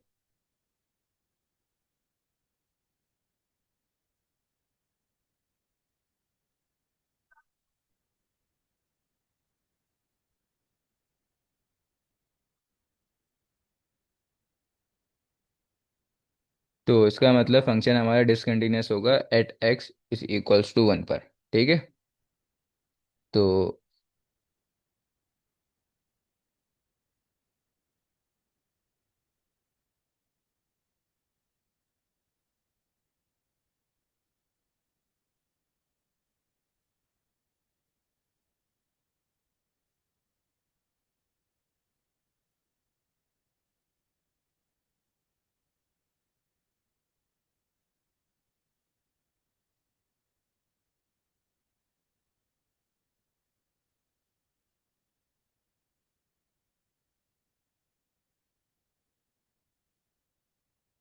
अब जो हमारा न्यूमरेटर था ये हर पॉइंट पर कंटिन्यूस होगा, हर रियल नंबर पर कंटिन्यूस होगा ही। ठीक है, अब हम मिक्स करके पढ़ेंगे। तो जब इसको मिक्स करके पढ़ेंगे तो आपको पता है, जब हमने डोमेन निकाली थी हम इसको मिक्स करके पढ़ते थे, तो हमारा जो पूरा का पूरा फंक्शन है। अच्छा, मैंने बता दे दी कि बस जो न्यूमरेटर है वो, अगर ये अच्छा लिखना इतना सारा ज़रूरी भी नहीं है, मैं बस आप लोगों को इसलिए लिखवा रहा हूँ कि आप लोगों को पता हो। ठीक है, बस आप डायरेक्ट डायरेक्ट आंसर भी लिख सकते हो कि डिसकंटिन्यूस किस पर है और कंटिन्यूस किस पर है। तो हमारा जो फंक्शन है वो कंटिन्यूस होगा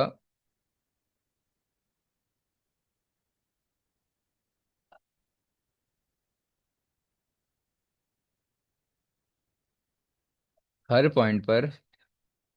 ठीक है, किसके हर पॉइंट पर?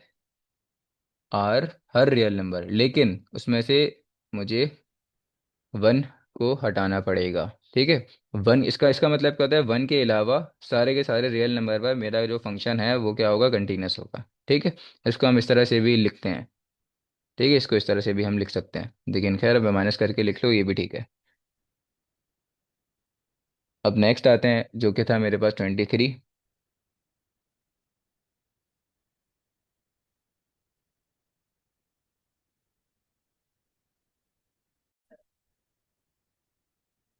अब क्वेश्चन नंबर 23 देखते हैं। क्वेश्चन नंबर 23 हमारे पास कुछ इस तरह से लिखा हुआ है, x divided by mod of x.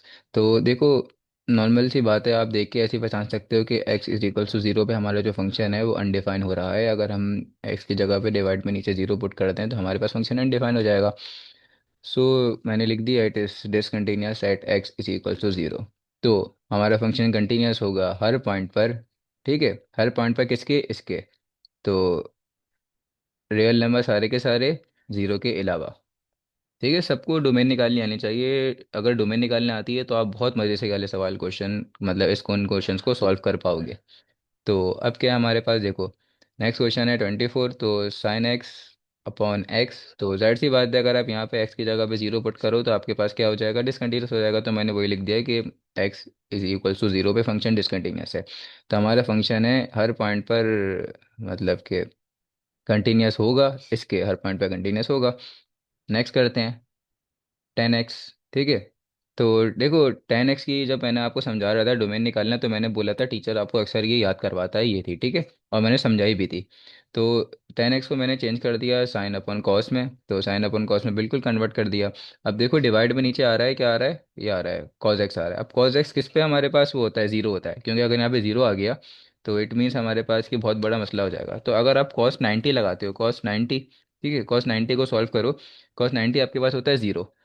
तो जो ये मैंने लिखा मैंने बड़ा सा, इसका मतलब क्या है, ये ऑड, ये हमारे पास ऑड नंबर की जनरल टर्म होती है। ठीक है, तो अगर आप देखो उसके आगे मैंने मेंशन भी किया हुआ है, here n is an integer. Integer mean सबसे पहले आप लगाओगे ज़ीरो, तो प्लस वन, अच्छा प्लस वन, इसका आंसर क्या हो जाएगा, वन हो जाएगा। तो जब वन मल्टीप्लाई होगा इसके साथ, पाई बाय टू का मतलब होता है, पाई होगा 180 डिवाइडेड बाई टू 90। तो पाई बाय टू होता है 90 डिग्री। तो जब वन मल्टीप्लाई होगा 90 के साथ तो बनेगा 90, तो इसका मतलब कॉस 90। तो कॉस 90 पे मेरे पास जो वैल्यू होती है वो होती है ज़ीरो। तो जब नी डिवाइड पे ज़ीरो आ गई तो अनडिफाइन हो गया। समझ गए, इस तरह से हम पहचानते हैं। अब नेक्स्ट किस पर होगा, नेक्स्ट होगा अगर मैं यहाँ पे पुट करूँगा, अभी मैंने 2n+1 किया था ना, तो उसकी जगह पे n की जगह पे ज़ीरो पुट किया था। अब इंटीजर की बात हो रही है तो मुझे पुट करना पड़ेगा नेक्स्ट वन, इसकी जगह पे n की जगह पे वन पुट कर दिया, प्लस वन। ठीक है, इसका आंसर हो जाएगा मेरे पास three. Three pi by two, three pi by two का आप सॉल्व करो। ठीक है, पाई बाई टू तो 90 होता है, तो थ्री मल्टीप्लाई बाय 90 आपके पास आ गया 270। तो इस पूरे को सॉल्व करके आपके पास आंसर आएगा 270। तो आप लिखोगे कॉस 270, कॉस 270 पे आंसर होता है कॉस का ज़ीरो। ठीक है, तो जाहिर सी बात है, इस तरह से हमारे पास जो डिवाइड में ज़ीरो आ गया तो इसका मतलब फंक्शन अनडिफाइन हो गया।